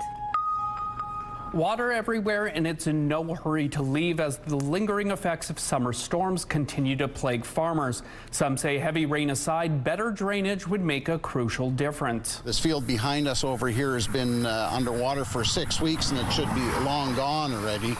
And part of the reason is the failing infrastructure, and this storm showed us how fragile it really is. Water has been stagnant here for weeks, and some farmers say the culvert hasn't drained properly in a decade. Now they're upset that these failures weren't addressed by the RM in the province. Brent Olenek is the CAO for the RM of St. Andrews. He says they declared a state of emergency last month and filed for disaster financial assistance. He says repairs and remediation are going to take some time. It's an issue for all of us. I agree with the farmers. We've got to move water, but we all have to move together, federal, provincial. CTV News reached out to the province for a response. In a statement, a provincial spokesperson said, in part, staff have been meeting with affected municipalities and will be in contact with the local officials, including the RM of St. Andrews. Meantime, area farmers whose flooded crops can't be salvaged are cutting their losses and looking to next year. Manitoba animal rescue organizations are sending out an urgent call. This will hopefully open up people's eyes to how bad it is in Manitoba. The rescues, we can't do it ourselves anymore. We are drowning. Every single day we get asked to take animals, dogs and cats, from all over Manitoba, and we're drowning. Even the Humane Society is full. Winnipeg Animal Services is full. All the rescues in Manitoba are full. Like, we can't do it on our own anymore. K9 Advocacy Manitoba, the Winnipeg Humane Society, and 15 other organizations have signed onto a letter calling the lack of animal supports in the province a systemic crisis. It's asking governments to create an animal welfare advisory committee. They're also calling for multi-government funding to support community-led programs, vet care access, and spay and neuter services. At least 18 people have been killed after a powerful earthquake in southern Japan. Crews are going through the rubble at a partially collapsed mall in search of possible survivors. At least 4 people were killed and 3 others are missing at the mall. 5 people were also killed when a chimney fell over at a paper mill. Tens of thousands of homes in Kumamoto Prefecture are without power and water a day after the initial magnitude 7.1 quake hit. U.S. President Donald Trump is remembering Lindsey Graham as a, quote, giant of the United States Senate. He was the first person to make you laugh and one of the last people that you've really ever wanted to fight. These were the traits that made him into one of the great figures in Senate history. This was at Graham's funeral in Washington yesterday. In his eulogy, Trump also called Graham a true American original who left us much too soon. Israeli Prime Minister Benjamin Netanyahu and Ukrainian President Volodymyr Zelensky also attended the funeral. Graham was a major supporter of both countries. Graham died earlier this month at the age of 71. Another funeral service will be held today in his home state of South Carolina. A number of Colonel Harlan Sanders' personal items are up for sale in a public auction. And of course, one of the most interesting items and most popular in the pre-bidding online right now is one of the Colonel's string ties, or as people sometimes refer to them as a bolo tie. And the interesting thing about this is that not a lot of people know he did wear clip-ons. The KFC founder's pressure cooker, his watch, a bust sculpted by his daughter, and an original cash register are other items available. He sold the company to investors in 1964, but stayed around as a brand ambassador. In fact, the entire Colonel look was apparently made up for the brand. He didn't wear the white suits, the trademark tie, his glasses, or goatee beforehand. And another fun fact from 1965 to 1980, Sanders lived in Mississauga, Ontario. Some road closures to remind you about this morning. On Nairn Avenue, the eastbound median lane will be closed from Stapleton to Panet Road. Following the rush, the southbound curb lane on King Edward Street will be closed from Portage to Ness Avenue. And on Chancellor Matheson Road, both east and westbound curb lanes will be closed between Pembina and Research Road. And if you have any traffic tips, pass them along. Taking a look at your gas prices here in Winnipeg, the average is $1.70, 1 cent lower than yesterday, and the lowest price in the city is $1.55. All this information is on GasBuddy.com. The Price at the Pump is brought to you by the Kidney Foundation. Help by donating your card today. It's already 21 degrees outside right now in Winnipeg. Don't go anywhere. We'll be right back.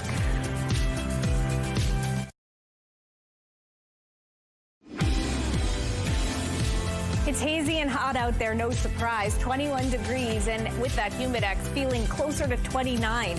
It's pretty clear with a couple clouds here or there. Winds out of the south at 12 kilometers per hour. Pressure falling, humidity at 90%. So yes, heat warnings continue. No surprise out there. As you can see, they stretch further into the north yesterday and will be holding steady as our temperatures are set to climb even higher today. So if you didn't like what we had yesterday, you're really not going to like what Mother Nature is serving up today. Even the northeast is getting in on the heat. Temperatures there much hotter than what is typical for this time of year, grazing the 30-degree mark in Thompson and Island Lake, a couple degrees cooler in Gillam and Churchill under a mix of sun and cloud. To the northwest, you too have very hot temperatures in the low 30s through most of this stretch. You also have a low chance of rain or thunderstorms into the late afternoon or early evening. A mix of sun and cloud for you, more clear into the morning, and then those clouds roll in into the afternoon. Meanwhile, Dauphin, Neepawa, Brandon, 60% chance of rain and thunderstorms this afternoon. First, though, a mix of sun and cloud, hot highs into the low 30s. For us here in the Red River Valley, Winnipeg specifically, 35 degrees. Many communities in this stretch likely to hit that mark as well. Winds will be out of the south at 20 kilometers per hour. Skies begin clear-ish, except for that haze, and in certain parts fog. I should say that as well. Portage la Prairie, a foggy start, and then those clouds roll in into the afternoon. Northwestern Ontario could be a bit of a stormy one for you. A 40% chance of showers and thunderstorm activity. That's by Environment and Climate Change Canada's estimation. Highs well above seasonal, peaking in the low 30s. For us overnight, temperatures not dipping too much, 22 degrees on those evening hours, and with it, some overnight showers, maybe some thunderstorm activity. That's likely to last into Thursday, where we have a bit of a cool down. Emphasis on bit, a high of 28. Let's go back to Ainsley, who's at the Marine Museum of Manitoba up in Selkirk, and maybe late July, but it's not too soon to start thinking about Halloween plans, is it? Good morning. Yes, live from Selkirk inside the SS Kenora, and we're somewhat in the kitchen. The kitchen's too small, and we just talked about how hot it is. We don't need to be in the kitchen right now. Shay, once again, tell us about the meal coming up. Well, we actually have a special event coming up in September on the 12th and 19th, and it's the Packers Women's Fashion Kenora Traditional Dinner. And what's the idea behind this? You want to take us back in time, right? We want to take you back in time and feed you a meal that they would have had when they were on the ships. All the passengers, typical meal that they would have ate, and why not have it set on the ship and eat like they did back then? Okay, well, I would love to know what's on the menu. Oh, it's a delicious menu. We've got roast beef, we've got scalloped potatoes, glazed carrots, Yorkshire, and homemade pie. How special is it to be able to enjoy a meal, of course, with friends and family, but to do it on such a historic vessel? You know what? It is special. We have lots of people who return, year after year, and it's time to get together with family, friends, and enjoy a meal in a unique setting, and just have fun. When is this happening? How can people get tickets, all that jazz? Definitely. It's happening September 12th and September 19th. Tickets are online on sale on our website, so go to our website, and they're live right now. You have a couple other events coming up, too, that I want to plug before we're out of time. What are they, whether they be spooky and haunted, whether they involve fireworks? You're really hitting different corners of people's interests. August is a very busy month right now for us. So, yes, we definitely have fireworks coming up. We have ghost tours starting next weekend as well. We can talk a little bit about that later on, but some spooky stories, Kenora dinner, and just lots of touring. Do you think that we could ask the ghost to make an ice cream sandwich? Because it is quite hot in here. It definitely is hot in here. I would love an ice cream sandwich right now. Shay, thank you so much. I hope people head to a link on our website for more details to get those tickets. Jumped the gun on the haunted thing there, but anyways, Maud Lewis's paintings are celebrated around the world, and now a new gallery in her hometown is honoring her work. Here's CTV's Paul Hollingsworth. When this art gallery first opened in June, the operators made a splash with their first exhibit. We knew we wanted to start with a big one. These Maud Lewis paintings are on display until September. It's the second biggest showcase of Lewis's folk art. Many of these paintings represent her early work, using bright colors to capture winter scenes, farm animals, and flowers. There are also many of Lewis's postcards, which she sold door to door for 5 cents each. They're smaller, they're more detailed, they're more personal. These paintings depict Lewis's perspective of life in southwestern Nova Scotia in the mid-20th century. It represents artistically the nature of the community. The gallery is already a major tourism draw, attracting people from across Canada and around the world. It's honest. That's what I'm really thinking. Like what you see is what you get. Lewis, who died in 1970, lived in poverty and with rheumatoid arthritis. She only gained recognition for her art later in life. Today, many of her paintings are worth tens of thousands of dollars. Every one of her paintings brings joy to everyone. Everybody smiles.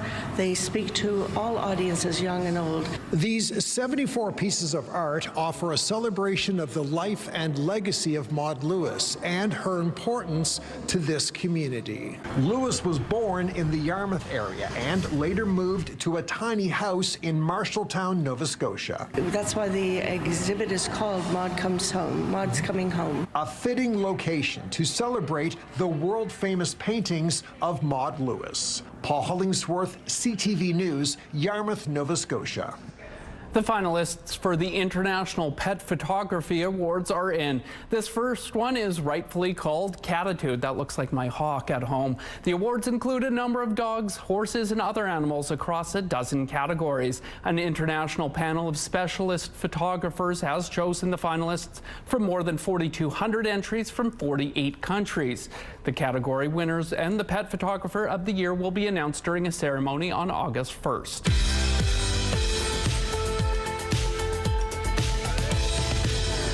And let's see who's celebrating a milestone today. Happy birthday, Rob, from Rob and Laura. Happy birthday, Carrie. Love from your family. And happy 29th birthday, Alex, on the 29th. Love, Mom, Dad, Mel, and the guys who all wish you a wonderful day.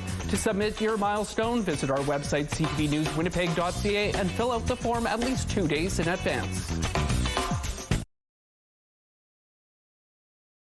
Weather is brought to you by Canadian Footwear, helping you find the perfect fit. Shaping up to be a hot one out here. 35 degrees, as you can see, well above our average for this time of year. And we're within spitting distance of the heat record set back in 1939. We'll have to check back in tomorrow to see if we do actually crack it. But yes, it's certainly feeling very hot indeed out here already at this early morning hour. 21 degrees. That humidex making it feel closer to 29. It's sunny but decently hazy out here. Winds are out of the south, helping to cool down a little bit, currently at 12 kilometers per hour. Barometric pressure falling, humidity at 90%. So yes, a lot of heat on the way to southern Manitoba, and really the entire province for that matter, even though only about half of the province has heat warnings in effect, Winnipeg included. Everywhere is in store for temperatures peaking in the upper 20s to even mid-30s for the case of us in Winnipeg and the surrounding Red River Valley. Meanwhile, we're tracking a system that could be pushing in over the western border, bringing rain and thunderstorms to the northwest and southwest late this afternoon, early this evening, and with it maybe some thunderstorms as mentioned, but also some decent winds out of the south. For us here in Winnipeg, we're likely to get that activity overnight, so it could be a rainy one as our temperatures dip from a daytime high of 35 to just 22 overnight. That's still very hot. And then that rain is likely to stick around until tomorrow, starting with rain into the morning and then mix of sun and cloud into the afternoon, a touch cooler at 28 degrees. A severe storm hit Edmonton's Commonwealth Stadium Saturday night during a packed music concert. The chaos that followed has raised questions about the stadium's emergency protocols. CTV's Amanda Anderson reports. A dark wall of clouds rolled into the city around 9 o'clock Saturday, a storm that packed strong winds and heavy rain as it made its way towards Commonwealth Stadium, where Post Malone was on stage. He made his announcement as the rain was coming down, and then an announcement came over and just told everybody to safely make their way and find or seek shelter. The city says the concourse can accommodate 31,000 people, and concertgoers were told to head to covered areas of the stadium. And that's the main area where everybody, think of thousands of people in that stadium trying to flee into one small area on both sides. It was a disaster. She says it got worse from there. The crowd grew, kids screaming, people crying, and fights starting and people pushing. We thought we were protected, but we weren't. Those winds were so crazy. Things were flying in. The city says inside the stadium was the safest option for fans to shelter in place. While the rec center next door was available, the city says it wasn't a good option because people would have had to walk around the stadium to get there. They say all emergency protocols were followed and gates were open for fans who wanted to leave. After leaving the stadium and seeing debris from fallen trees, branches, and toppled flagpoles, Adel is glad they were kept inside. Still, she wonders what more could have been done at the time. We didn't see a security person in sight, nobody around for safety. I don't know, maybe this can help them looking. I hope this never happens again, but hopefully going forward they can better plan where they can situate people in an emergency like this. Amanda Anderson, CTV News, Edmonton. Farmers now have a new tool in the fight against weeds. CTV's Maria Saru on the risks and rewards. From above, it might look like a routine pass through a field, but this tractor isn't spraying weeds, it's zapping them. It sparks joy. It's just another tool in our toolbox when we're trying to take an integrated approach to weed management. It's called the Weed Zapper, and it's being tested in PEI fields. It won't replace chemical control, so farmers will still need traditional spraying or cultivation programs. It can serve as a second swipe for weeds that survive or resist herbicides, and it offers an organic option. So these plants weren't zapped, but these ones were zapped. This is where we would have hit it with the bar, and then this is wilted, so it's just going to slowly wilt more and more. But the current doesn't always distinguish a weed from a crop.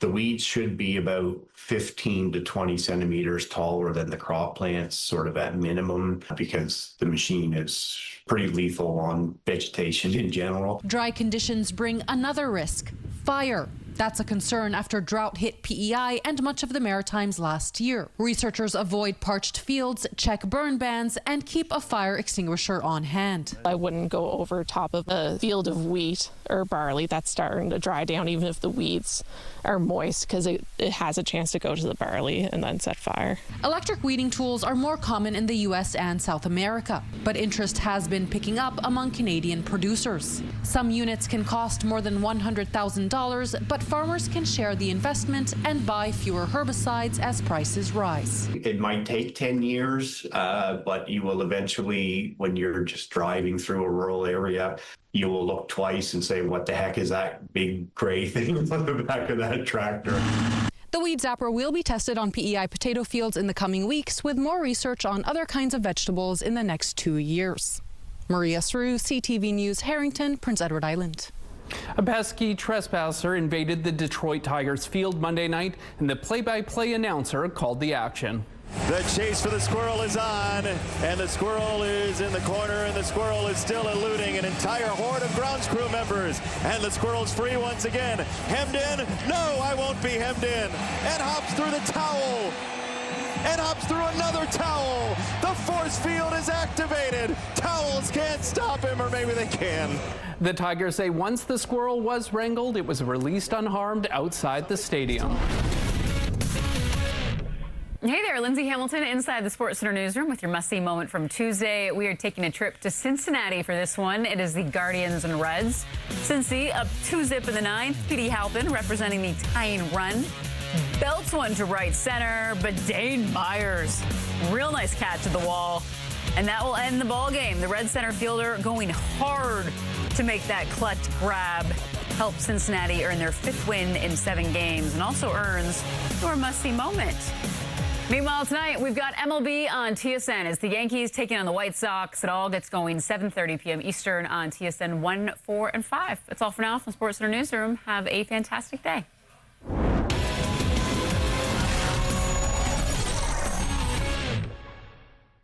The TSN Must-See Moment is brought to you by Super Blinds and Draperies, featuring Hunter Douglas products.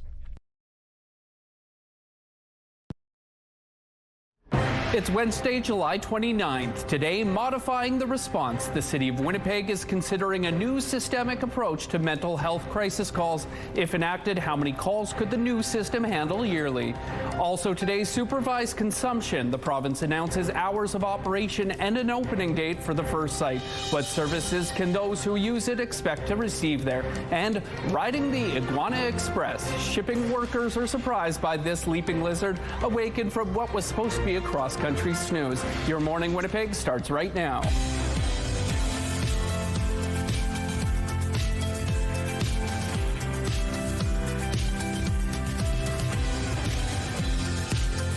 Good morning. Thank you so much for joining us. I'm Daniel Halmerson, joined by Catherine Dow. A cross-country snooze sounds great right now. To let you in behind the scenes, Daniel did not get a great nap yesterday, and if you're on an early shift like that, that can spell disaster. So yes, I understand the need for that, but you know what? We're almost done. An hour left, and the fun hour of the show. It is the fun hour. Ainsley is up in Selkirk, actually. She is, and we're there. It's quite balmy to kick off the day, and here, no different. 21 degrees out there. The humidex, in effect, feeling more like 29. Clear but hazy. Winds out of the south at 12 kilometers per hour. Pressure is falling. Humidity sitting at 90%. So yes, we are in store for another scorcher of a day, and maybe a bit of a soggy one, depending on where you're at. Per usual, we're tracking some scattered thunderstorms in central Manitoba. I feel like that's been the case every morning this week. But the rest of us could be getting in on that thunderstorm action as well a little later on today or overnight, depending on where you're at. Part of the reason is these heat warnings in effect. We know humidity plus moisture in our atmosphere can create those kind of disruptive weather patterns, thunderstorms to be exact. And as such, we do have the heat in good supply today. Humidex values feeling anywhere from 35 to 40 degrees. Meanwhile, I mentioned this system. So what it is technically is an approaching front or approaching frontal system. There we go, meeting a cold front that's kind of hovering around our border with Saskatchewan. As that comes, it's likely to create thunderstorms and some rainfall. So as you can see, there's that system there hovering over that very northwest corner. So those are the regions that could see it late this afternoon, maybe early evening. And as the day progresses, its tail end likely showing up in the southwest, and then for us overnight here in Winnipeg. Rain and thunderstorms likely not severe, but the modeling is still taking shape, and it's likely to stick around into tomorrow, just those tail ends of it. And then from there, we clear out slightly, maybe a mix of sun and cloud, maybe more cloud. But alongside that rainfall comes a little bit of a drop in temperatures. Not severe. 35 degrees, though, that is severe. 28 tomorrow. We'll feel downright Arctic compared to what we're dealing with today. 6-year-old Emmy drew our weather art of the day. She's loving the sunshine, the bees, and those flowers. Thanks so much for sending that to us. And to submit your child's weather art of the day, be sure to visit our website, ctvnewswinnipeg.ca. Fill out the form. Your art can be shown on Your Morning Winnipeg, and it's also going to enter you into our monthly contest for a chance to win a $100 gift card from Crockadoodle on Kenaston and Regent. The weather art of the day is brought to you by Crockadoodle Paint Your Own Pottery, now open on Regent and Kenaston. The City of Winnipeg is exploring a new crisis response model to deal with mental health calls. And according to a new report, it could divert more than 10,000 calls a year from police, fire, and paramedics. This whole idea comes from a report recommendation to establish a 4th emergency response pathway. Under the proposed model, non-emergency 911 calls would be sent to a community crisis dispatch and coordination hub. That hub would act as the middle person, dispatching trauma-informed teams from existing community organizations. It's important to note that calls involving violence, criminal activity, medical emergencies, immediate safety risks, or involuntary intervention would see an emergency or specialized response. This is about creating a dedicated civilian 4th pathway for non-emergent, lower-risk situations. It's about getting the right response from the right provider at the right time to meet the need. And crucially, it allows our police officers, firefighters, and paramedics to focus their specialized skills and resources on urgent safety and medical emergencies. This could cost close to $6 million. Mayor Scott Gillingham says he will be asking council to endorse the report's recommendations in September and request the province partner with the city to make this happen. In a statement, Minister Bernadette Smith says they're committed to ongoing collaboration with the city, first responders, police, and community partners to ensure the front line is well prepared to support the needs of Manitobans. Meantime, the first supervised drug consumption site in Manitoba has an opening date. The province says the site, located at 366 Henry Avenue, will open August 11th. It'll be open Tuesday through Saturday from 11 a.m. to 6:45 p.m. That's when people can access drug testing, staff-supervised injection spaces, as well as information and addiction support and treatment. The Aboriginal Health and Wellness Centre is running the site and is currently training staff. There's more uncertainty this morning over CUSMA. U.S. President Donald Trump says he doesn't care about the trade deal. Here's the thing. Mexico and Canada need us. We don't need them. The deal is important for them. It's not important for us. This latest comment during a call into Fox News has prompted new questions about Canada's ability to get the Americans to make a deal. Canada-U.S. Trade Minister Dominic LeBlanc and the chief trade negotiator are in Washington this week, but it's unclear who they're meeting with. Some FedEx workers who were curious about a customer's package got quite the fright when they got to see what was inside. That leaping lizard was a very lively iguana who gave the FedEx workers a scare after being released from the cold shipping container. The owner of the iguana, who he named Titan, says he expected it to be sleeping after being shipped overnight. The workers were eventually able to corner and wrangle him, and Titan made it to his new home. Taking a look at the current traffic situation, St. Mary's Road, they're moving well. If you have any traffic tips to pass along, text them to us at 10400. And Ainsley McPhail, she's up in Selkirk today at the Marine Museum of Manitoba. What are you up to now, Ainsley? When you think about marine museums, what do you think of? Haunted. Yes. This one? Also haunted. Shay, you guys have ghost tours, and not even just for Halloween. We do. We do have a Halloween event too, but right now we currently are running ghost tours. A whole bunch of different stories of things that have happened to staff, including myself, and just other visitors here. Well, you can't bury the lead. Do tell. What has happened to the staff? Staff have had things moved in cabinets. I've been in the office and I've heard running down the hall of the deck we're standing on above me and buckets being tossed. Lots of eerie things, and it doesn't happen at night. It happens during the day too. Well, well, you know, ghosts can be active during the day. Then maybe they're not sleeping at night. Something else involving music, too, the piano, perhaps. Yes, I had a visitor at one point come on, an elder, and he came down and said, you know, you have ghosts here? I'm like, yes. He's like, oh. He's like, well, I saw someone playing the piano and people dancing, which honestly makes sense because this is the lounge. They did have a piano and they did dance in here. So that's one of the stories. But yeah, the ghost tours are running Fridays and Saturdays from August 7th through till the first weekend of September. Evenings, 2 a night, and those tickets are online as well. Neat. One story that calls to my mind in its eeriness is the shadowy figure that came from where? We still don't know. Yeah, I tried to prove that it was a shadow or something, and I couldn't. I was just videoing part of a ghost tour, and I was on my own on the Kenora, and when I played it back, there was an apparition, like a shadow just floating across the cargo deck. Well, and then you look down and you go, no one could have been standing there. And then I go back to cameras and I look outside, and there's no way there could have been a shadow, or nobody was standing there to even make that silhouette. And I'm like, yeah, I had a ghost there and I didn't even know it. Ghosts, can you stop making it so hot and muggy? Like, make it nice out, but like just nice out enough. Okay, thanks. Thanks, Ainsley.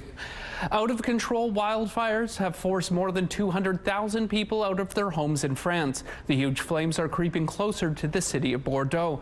It's home to a lot of people, including a former Winnipegger. CTV's John Hendricks spoke with him about the danger the area he lives in is now facing. A disaster is steadily unfolding in France. A massive wildfire has already consumed more than 40,000 hectares, and it's still burning out of control. La situation n'est pas favorable puisque le feu n'est... The situation is not under control, says this firefighter. The fire is still not contained in this area, nor, I suppose, in the others. The fire is burning on the outskirts of Bordeaux, a region known the world over for its wine. It's the home of former Winnipegger Matthew Willis. There's definitely this sort of disquieting enemy at the gate sort of feeling where people are still here living their lives, but just outside the city, there's, you know, they're saying it's one of the biggest fires that France has seen since the Second World War. Willis, a writer, moved to the city with his girlfriend 5 years ago. He says 250,000 people have been evacuated there from surrounding towns and villages. I'm not really sure what will happen if those people will then need to be evacuated elsewhere. So, yeah, where we're supposed to go is we're not quite sure right now. But Willis says they're nowhere close to that nightmare scenario yet. Firefighters are battling the flames around the clock, including with some indirect help from Canada. It was really encouraging to hear that they're using the Canadair planes to fight the fire. You know, little bit of national pride for that. Pride and resolve in the face of a fire that remains quite dangerous. John Hendricks, CTV News, Winnipeg. Equally dangerous blazes in Spain have also forced thousands of people from their homes there. And joining us again is Catherine Dow with our latest on weather, the heat wave that's going to continue throughout today. Yes, and looking locally at our wildfire situation, the heat not helping things at all, and today will be no exception. Taking a look through the CTV Live Eye, which is brought to you by Bath Fitter, your bath and shower experts for more than 40 years.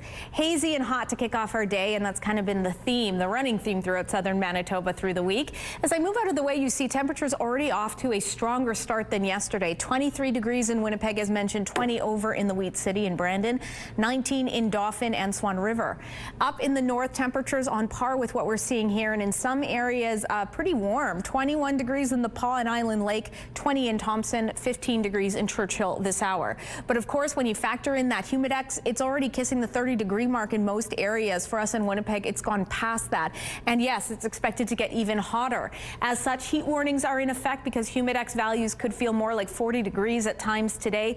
The good news is a bit of a cool down is on the way, but we got to get through today first. So 23 degrees in the morning, 33 by early afternoon, and then that early evening we're dealing with 34, and we're getting even hotter than that. 35 will be our high. Those hottest hours are likely in the late afternoon. And with that mix of sun and cloud, the haze also sticking around. Overnight temperatures dipping to 22, which is pretty warm. And with it, some overnight showers and maybe some thunderstorm activity could be coming our way, likely lingering into the start of tomorrow. And this is the cool down I talk about. It's not substantial, but it's something. 28 degrees on Thursday and Friday as those skies clear out. But the temperature is inching back up in time for the August long weekend. We're taking a break. Your Morning Winnipeg on the other side.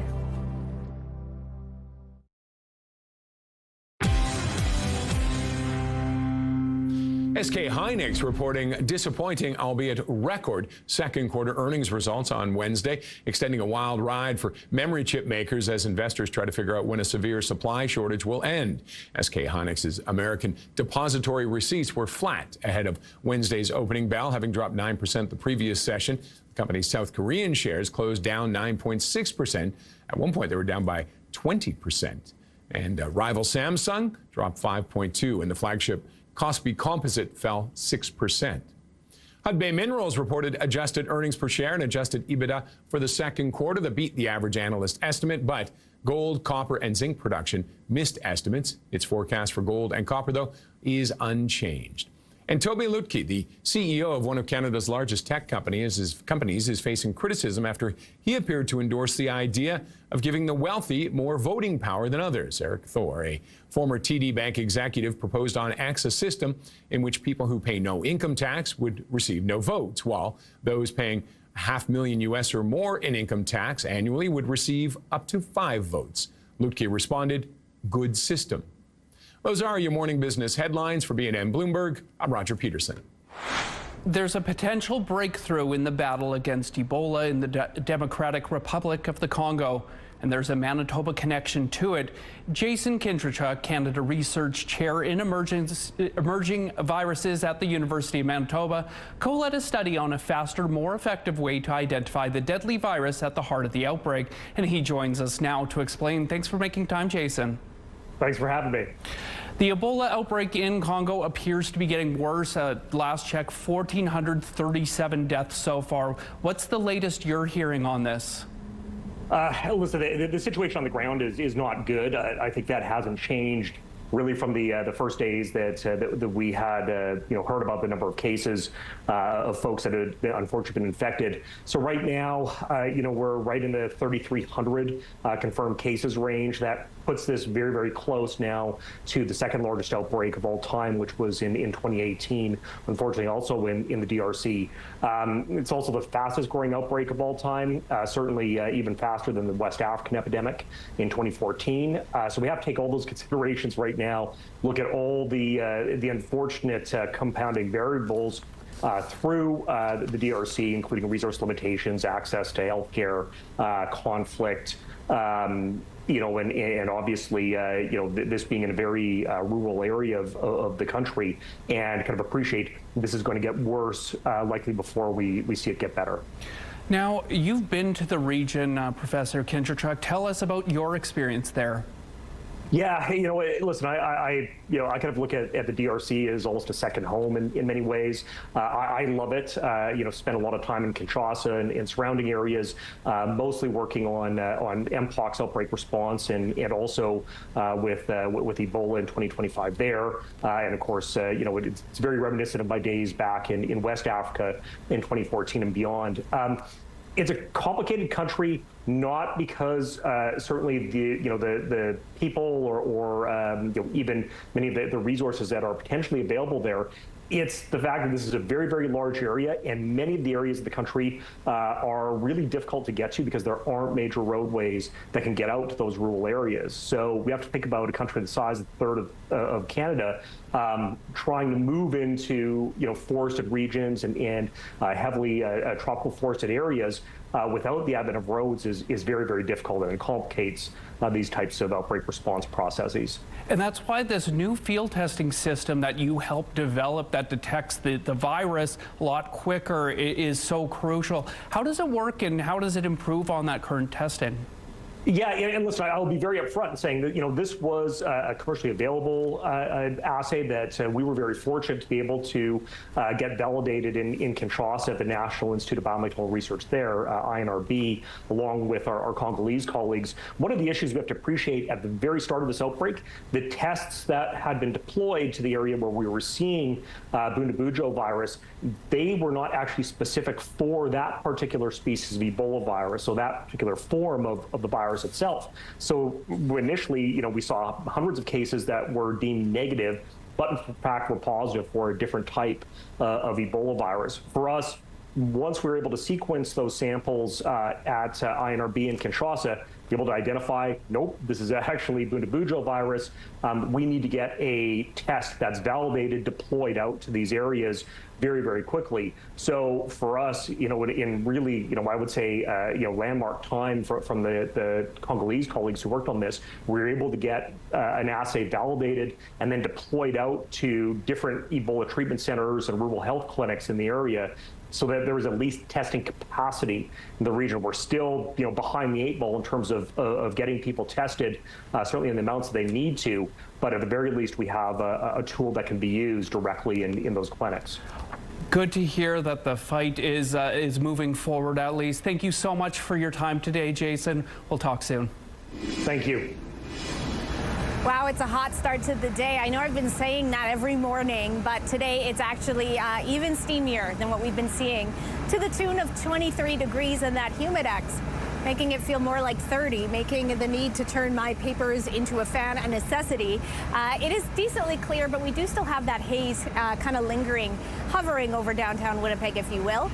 Winds are out of the south-southwest, pressure falling, humidity at 85%. So much of the province, no surprise, in store for those very hot temperatures.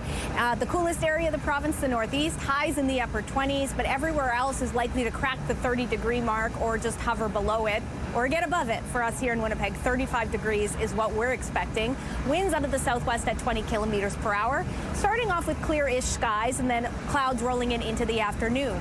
Also rolling in, a frontal system pushing in from the west, meeting a cold front at the Manitoba-Saskatchewan border, is likely to produce some thunderstorm activity and some rainfall. First in the northwest, then in the southwest. Timing on it is a little up in the air, could be late afternoon or early morning, and then that drifts into our skies overnight in Winnipeg. So rain, thunderstorm expected not only through the evening hours, but to kick off tomorrow. Temperatures then take a touch of a dive, very minor, 28 degrees. That'll feel much better than today. That'll stay for a few days, but it's starting to heat up back into the weekend, back to that extreme heat alongside plenty of sunshine. Your Skywatch picture of the day, speaking of sunshine, the hazy sunset snapped by Patty in Victoria Beach, one of my favorite spots. The Pelicans certainly enjoying the view. Thanks so much for sending your view to us. And if you've got one to share, be sure to email them to the email address on your screen.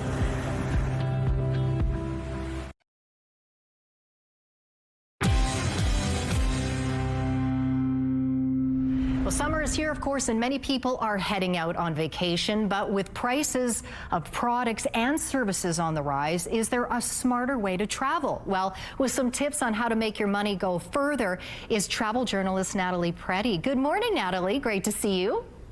Good morning, Colleen. Thank you so much for having me. Well, of course. Now let's talk about this. We're in the heart of the summer, as we were chatting about earlier. Some great trips start, of course, with some smart financial habits, don't they? Absolutely. And we tend to think that it starts when we book that flight or that campsite, but it actually starts much earlier with how we save for it. So even putting aside a little bit regularly at a time can make that dream trip feel much more realistic. So EQ Bank recently acquired PC Financial, which gives Canadians more ways to make their money work towards those bigger goals. So you can grow a travel fund with EQ Bank's high interest savings products while earning PC Optimum points on eligible everyday purchases with your PC Financial MasterCard. So you're getting more value from the saving and the spending you're already doing. Very smart, very smart. And so is this next question. I'm very curious about this too. What about being strategic about when and where you travel? So flexibility. Flexibility is one of the biggest ways to save money on travel. So if you can shift your dates, even if you can shift the times that you plan on flying out, considering a different destination or even fly from a nearby airport, you can sometimes find a much better deal. So something like traveling during shoulder season in Europe, that's May to October, it's less expensive, there are fewer crowds, and honestly, the whole experience can be a lot nicer. But don't forget about AI tools, Kayak, Skyscanner, Hopper, Expedia. All of these will compare prices and track fares and set up alerts so you will know when prices drop and you'll be ready to book that flight. Yeah, just like that, of course. You have to jump on these things. Now, how do we make every dollar work harder when we travel? So, you know, this isn't about spending more. It's about getting a little more value from the things you're already buying, excuse me. So groceries, gas, all of those everyday essentials. So again, with the EQ Bank's acquisition of PC Financial, they now have credit cards through PC Financial, which they didn't have before. So this means that they're the exclusive banking partner of PC Optimum. So you can save for your trip with EQ Bank while earning PC Optimum points on everyday purchases with your MasterCard. And although those points aren't buying your plane ticket directly, if you use them for eligible everyday essentials, it can free up more room in your budget for the fun stuff, like dinner in Italy or your scuba diving trip in Bahamas. Sounds great. Now, let me ask you this last question quickly, Natalie. Do you recommend leaning on travel experts? Absolutely. So while AI is fantastic, a person, you just can't top it. And a trusted travel advisor will help you find the offers and give you all the perks you might have discovered on your own. Sounds good. Natalie, such smart tips. Thank you so much for joining us, and happy travels. Thank you very much, and same to you. Thanks. This year marks 60 years for a cable car company taking visitors to the top of Mount Etna. The family that owns the business has learned the hard way that it's a little risky to operate on the continent's most active volcano. In those 60 years, it's been destroyed 5 times by eruptions, but they always rebuild, as 1.5 million people visit the volcano every year. Taking a break right now, but we'll be right back with more CTV, Your Morning Winnipeg.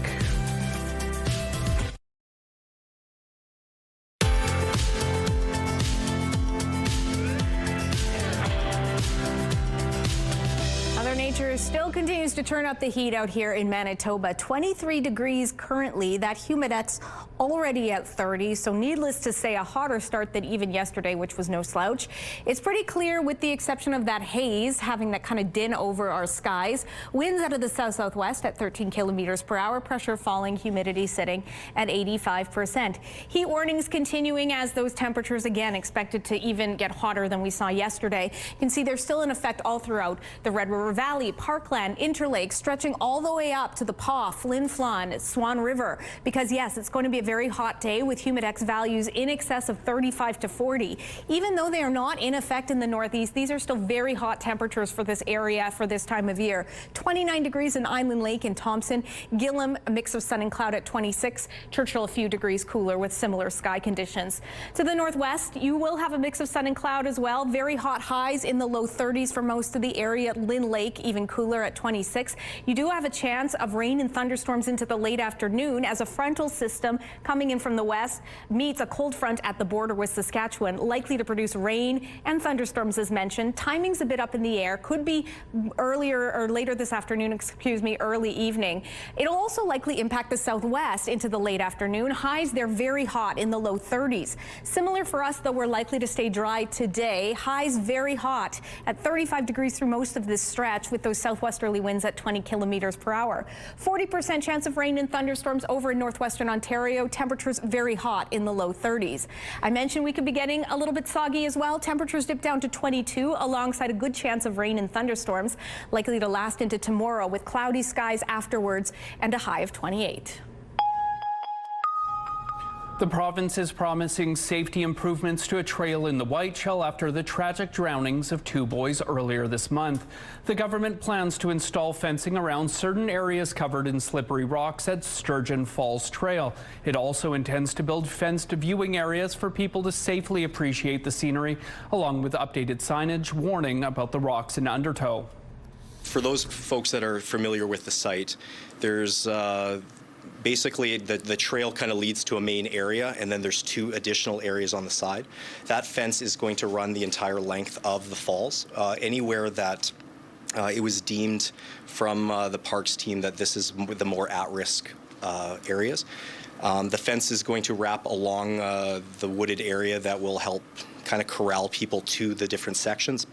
Environment Minister Mike Moyes says Manitoba Parks will be reviewing its parks to see if changes are needed in other potentially dangerous areas. Sturgeon Falls Trail will remain closed until the upgrades are installed. The move comes less than 2 weeks after 10-year-old Maximo O. Ramirez and his older brother, 13-year-old Aaron O. Ramirez, were swept away into the rapids. Winnipeg police chief says he intends to move ahead with some type of drug enforcement campaign coming off a 10-day blitz late last month, but Gene Bowers was light on details. You know, there's a place for enforcement and there's a place for harm reduction, and it's how do we do that together? You know, it's about the people out there and getting them the help that they need, and also it's about the safety of our community, our general community as well. The chief says he's had meetings with local harm reduction groups with another plan for this week. Without getting into specifics, Bowers says the service is working on a future enforcement-related plan. He says the service will release the blitz's results and the service's future plans once those details are in order. Tornadoes, heavy rain, and strong winds have left a trail of destruction across the U.S. Midwest. Wisconsin and Illinois were hardest hit. ABC's Rena Roy reports. New video shows the widespread damage left behind in Illinois after powerful storms ripped through the Midwest. In the Chicago area, you can see roofs completely torn off, trees toppled over, and debris scattered all over. Heavy rainfall triggering flash flooding and leaving a trail of destruction. It's like some huge dinosaur just stomped on everything. In Wisconsin, the National Weather Service preliminarily estimating an EF2 tornado. Oh my God! Packing winds of at least 111 miles per hour, hitting the cities of Appleton and Menasha. Power lines toppled, businesses destroyed, including this bakery. Our whole house started shaking. I thought for sure we were going to meet the Wizard of Oz. You couldn't see a foot in front of the window. The rain was going sideways. The mayor of Menasha declaring a local state of disaster. Drone video shows entire communities impacted. Home after home flattened to the ground. I headed down to the basement, and when I come up, it's like a war zone here. More than 500,000 customers were without power across the region Monday as the storms rolled through. Air travel also impacted, with more than 1,600 flights canceled nationwide. The same system moving east, you can see roads flooded in New Jersey, cars navigating the deep water. Now, flood watches are in effect today here on the East Coast along the I-95 corridor from Philadelphia to New York. Rena Roy, ABC News, New York. Taking a look at the current traffic situation, Portage near Polo Park. They're moving well. Pass those traffic tips along to us at 10,400.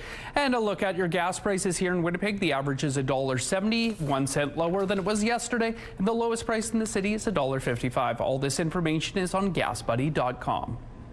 The Price at the Pump is brought to you by the Kidney Foundation. Help by donating your card today.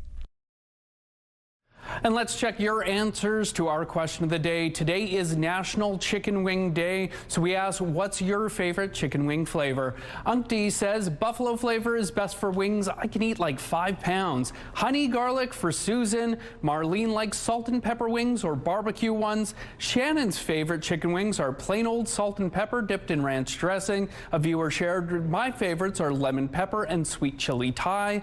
Cheryl, she loves chicken wings. Her favorite flavors are honey garlic and southern fried. Anita likes sweet and sour wings, and her husband likes buffalo wings. Trevor says, my favorite wing flavor is honey garlic. Salt and pepper for Dennis, and James shared, I might be the only person who likes their wings slathered in HP sauce. Mark's favorite kind of chicken wings are honey garlic or butter chicken, and honey garlic wings for Connie. Electric Honey texted a viewer, and Teresa's favorite chicken wings are salt and pepper and barbecue. Thank you all for your responses. Question of the day, brought to you by Provivo, Manitoba's #1 cool sculpting clinic, science-backed body contouring. And Ainsley McPhail is up in Selkirk today. She's been touring the Marine Museum, which is a whole bunch of boats. What are you up to now, Ainsley? Earlier in the show, I said, oh, can we get an ice cream sandwich out here? It's nice and spicy. But there is a connection to ice cream on the boat. Shay, tell us everything about it. Well, as soon as you said that, I'm like, this used to be the ice cream boat. So the Kenora, as it would go up north, here in Selkirk, the crew members would load up with ice cream and put it in the freezer. And as soon as it got up to the different communities up north, all the children knew that they had the ice cream, and the kids would all come running, and it was known as the ice cream boat. Isn't that I love that. I love picturing that. And what's fascinating too is that every single one of these has their own unique story. And you've interjected that both on the outskirts and inside the boats as well.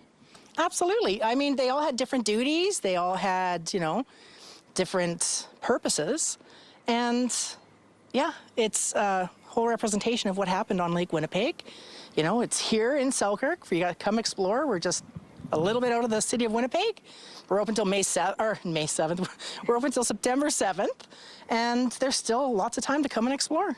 We're right here. We're a hidden treasure, and come see us. Do you have any other stories that come to, because you've also been here for so long too, right? I have. So you've had the time to collect that history over the years. Is there anything that comes to mind that you're like, oh, I have to tell people about that?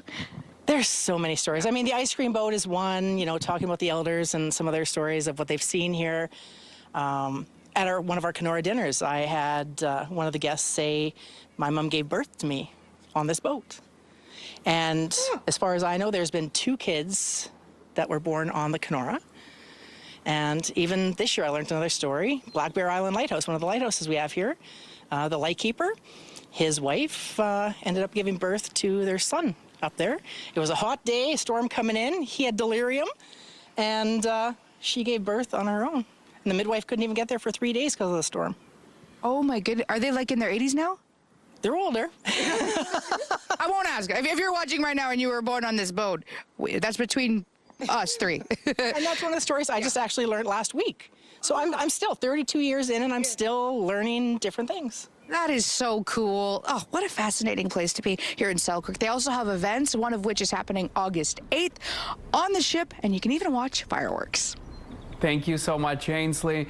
Catherine, they were talking about ice cream. Today seems like the perfect day to go and grab a cone, doesn't it? It does, but I need to take us on a tangent. Does this live not give you Widow's Bay vibes? A little bit, definitely. Daniel and I are big fans of Widow's Bay, maritime adventures with some ghost stories. So yes, maybe they should be getting in on that trend, because it looks like a lot of fun out there at that museum.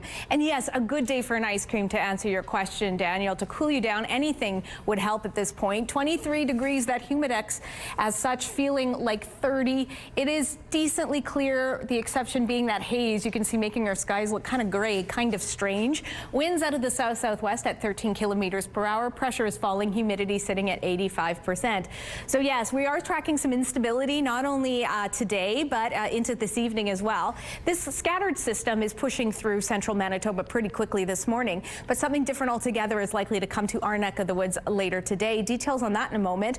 But right now, those heat warnings, no surprise, still in effect through much of the province, with those humidex values feeling closer to 40 degrees at times. Even the areas where you don't have one in effect, it's still going to be very hot. So heed my warning, you got to take those precautions when it's this hot. To the tune of 35 degrees in Winnipeg. Southerly winds at 20 kilometers per hour, a little bit helpful in cooling us down. Starting off decently clear with the exception of that haze, and then increasing cloudiness into the afternoon. Overnight, temperatures dip to 22 when we get a strong chance of rain and thunderstorms as a frontal system collides with a cold front tracking in from the west. It's a lot of terms for you, but the result is likely to be, some soggy weather and maybe some instability. Hanging on into tomorrow morning, a high of 28 degrees. Likely it'll taper off by the afternoon, leaving behind mostly cloudy skies. We stay decently cool on Friday, 28 degrees, and getting a little bit cooler than that on Saturday, but you can see by the end of the August long weekend, we're already heating up again. We're going to take a break, but don't go anywhere. So much more Your Morning Winnipeg still to come. Weather is brought to you by Mr. Lube Plus Tires, proudly keeping Canadians rolling for 50 years. Have a news tip? When you see news happening, let CTV News Winnipeg know. Text your tips, pictures, and videos to 10400. That's 10400. Message and data rates may apply. An American study is looking at ways to detect neurological disease early before symptoms appear and lasting damage is done. Mandy Gaither has more. It's the most complex part of the human body. This 3-pound organ helps you think, interpret senses, initiate movement, and control behavior. But there's still so much to learn about the brain and the disorders that affect it. Brain disease is a massive hidden epidemic. In the U.S., there are more than 600 neurological diseases and disorders being researched, including Alzheimer's disease, Parkinson's disease, multiple sclerosis, stroke, and epilepsy. We are able to treat the symptoms, the manifestations of the disease, but we are not able to stop the disease. That's why the Cleveland Clinic Brain Study was launched in 2022. Healthy volunteers will be examined over the next 20 years. Researchers are analyzing blood samples, MRIs, and retina scans, says co-principal investigator Dr. Ahmad Najm. So we can start to understand why and identify targets for diagnosis and treatment of these diseases. The goal is to discover who is at risk, why some brains become diseased while others stay healthy, paving the way for early intervention, better treatments, and ultimately prevention. Either keep building nursing homes to comfort people after brain disease takes hold, or invest in the research to prevent and cure these diseases. For Health Minute, I'm Mandy Gaither.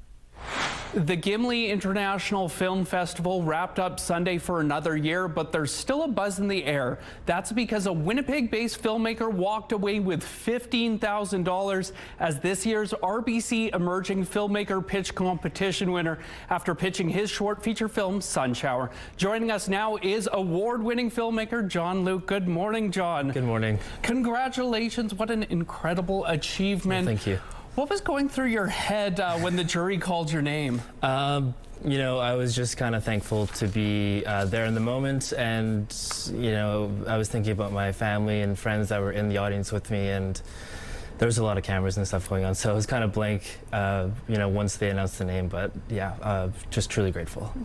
You're credited on at least a couple different television series. Mm-hmm. What kind of work do you do in the industry day to day? Yeah, so I started off in the industry as an assistant editor, and then I worked as an editor as well on a couple episodes with Eagle Vision here in Winnipeg, and now I work with Farpoint Films as their equipment manager. And have you always had this passion for filmmaking? Yeah, you know, it's been a long journey to get to the actual film industry and getting my feet wet, but I've always had a passion for stills photography and whatnot, so that kind of was my gateway into the film industry. Tell us a little bit about your pitch, Sun Shower, and how you came up with this idea. Yeah, for sure. I came up with this idea many years ago when I just started getting into the film industry in a workshop, and I wanted to make something around generational love, and I wanted to honor my parents and mentors, you know, a lot of teacher figures and stuff in my life. So it came around that idea and the idea of time, you know, we have no control over it. So yeah, just acknowledging how much time we have in our life and giving back to the next generation ahead. If, you know, in a few years when someone's flipping through Netflix or another streaming service, what's the synopsis of Sun Showers? Yeah, for sure. So Sun Shower is a man whose truck breaks down on a rural Manitoba highway, you know, dirt road, and he's forced to walk home. He's only a couple kilometers from his house, so on his way home, his mother happens to bike past him, and she's not from there. She looks younger and healthier, and he's kind of perplexed by this. She bikes past him, and she shares a dream with him that she just had recently. And so they part ways, and the main character, Troy, he gets home. His wife is seeming a little upset, and she hands him the phone. And it's his dad on the phone, and he shares with him that his mother passed away earlier that day. Wow. $15,000 can go a long way. How will that support the project moving forward? I want to fully pay my cast and crew. You know, they're going to be a hardworking crew. They're friends, trusted colleagues, and I believe that they should be paid and reimbursed for, you know, helping me make this happen. And finally, you mentor young Indigenous filmmakers. Correct. What's your message to aspiring directors, producers, writers out there? Just to jump on whatever story's flying around in your head. Just do it. Write it down. Get some friends. Do it yourself. It has to start somewhere, and you know, I'm always happy to see whatever, you know, the next generation comes up with, because it's so exciting. Well, congratulations, John, and all the best. Thank you so much. If our weather forecast had a movie title, maybe Some Like It Hot, maybe Wet Hot Canadian Summer, because yes, as you can tell, it's a scorcher out there, 30 degrees with the humidex. Skies decently clear, but that haze still very much a factor. Winds out of the south-southwest, pressure falling, humidity sitting at 85%. Heat warnings continue, likely to be the case throughout the day, as our humidex today is likely to feel more like 40 degrees at times. So needless to say, it's going to be a very hot one, though our actual temperature will read 35 degrees. Starting off decently clear, then a mix of sun and cloud into the afternoon. Winds will be decent out of the southwest at 20 kilometers per hour. Overnight, temperatures dipping down to 22. Considering 26 is a typical high for this time of year, we're not getting a ton of relief from the heat. However, we are likely to get some overnight showers and maybe some thunderstorm activity. That'll likely last into tomorrow morning and then clip off into the afternoon. A bit of a dip with our temperatures, 28 degrees, but it's short-lived. As you can see, we're heating back up by the end of the August long weekend. Your videos of the day still to come on Your Morning Winnipeg. Don't go anywhere. Rooftop arrangements provided by Lacoste Garden Center. Salon services provided by Essentique Spa Salon. All right, let's wrap things up with some fun videos. We kick things off with something scarier than a note threatening your life.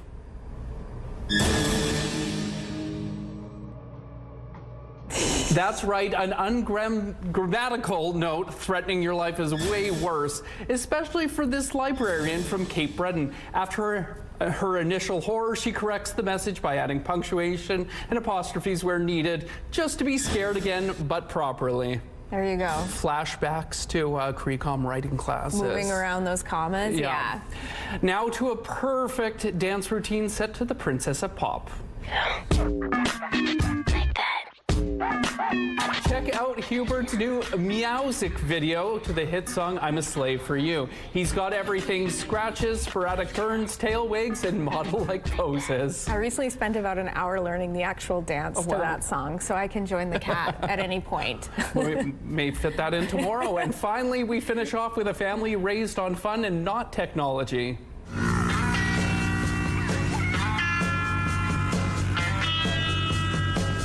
All you need is a dirt bike, hamper, and rope for some fearless fun. These three siblings sure know how to enjoy the great outdoors while creating core memories at the same time. This video has gone viral with over 32 million views. At least she's wearing a helmet. Good for them.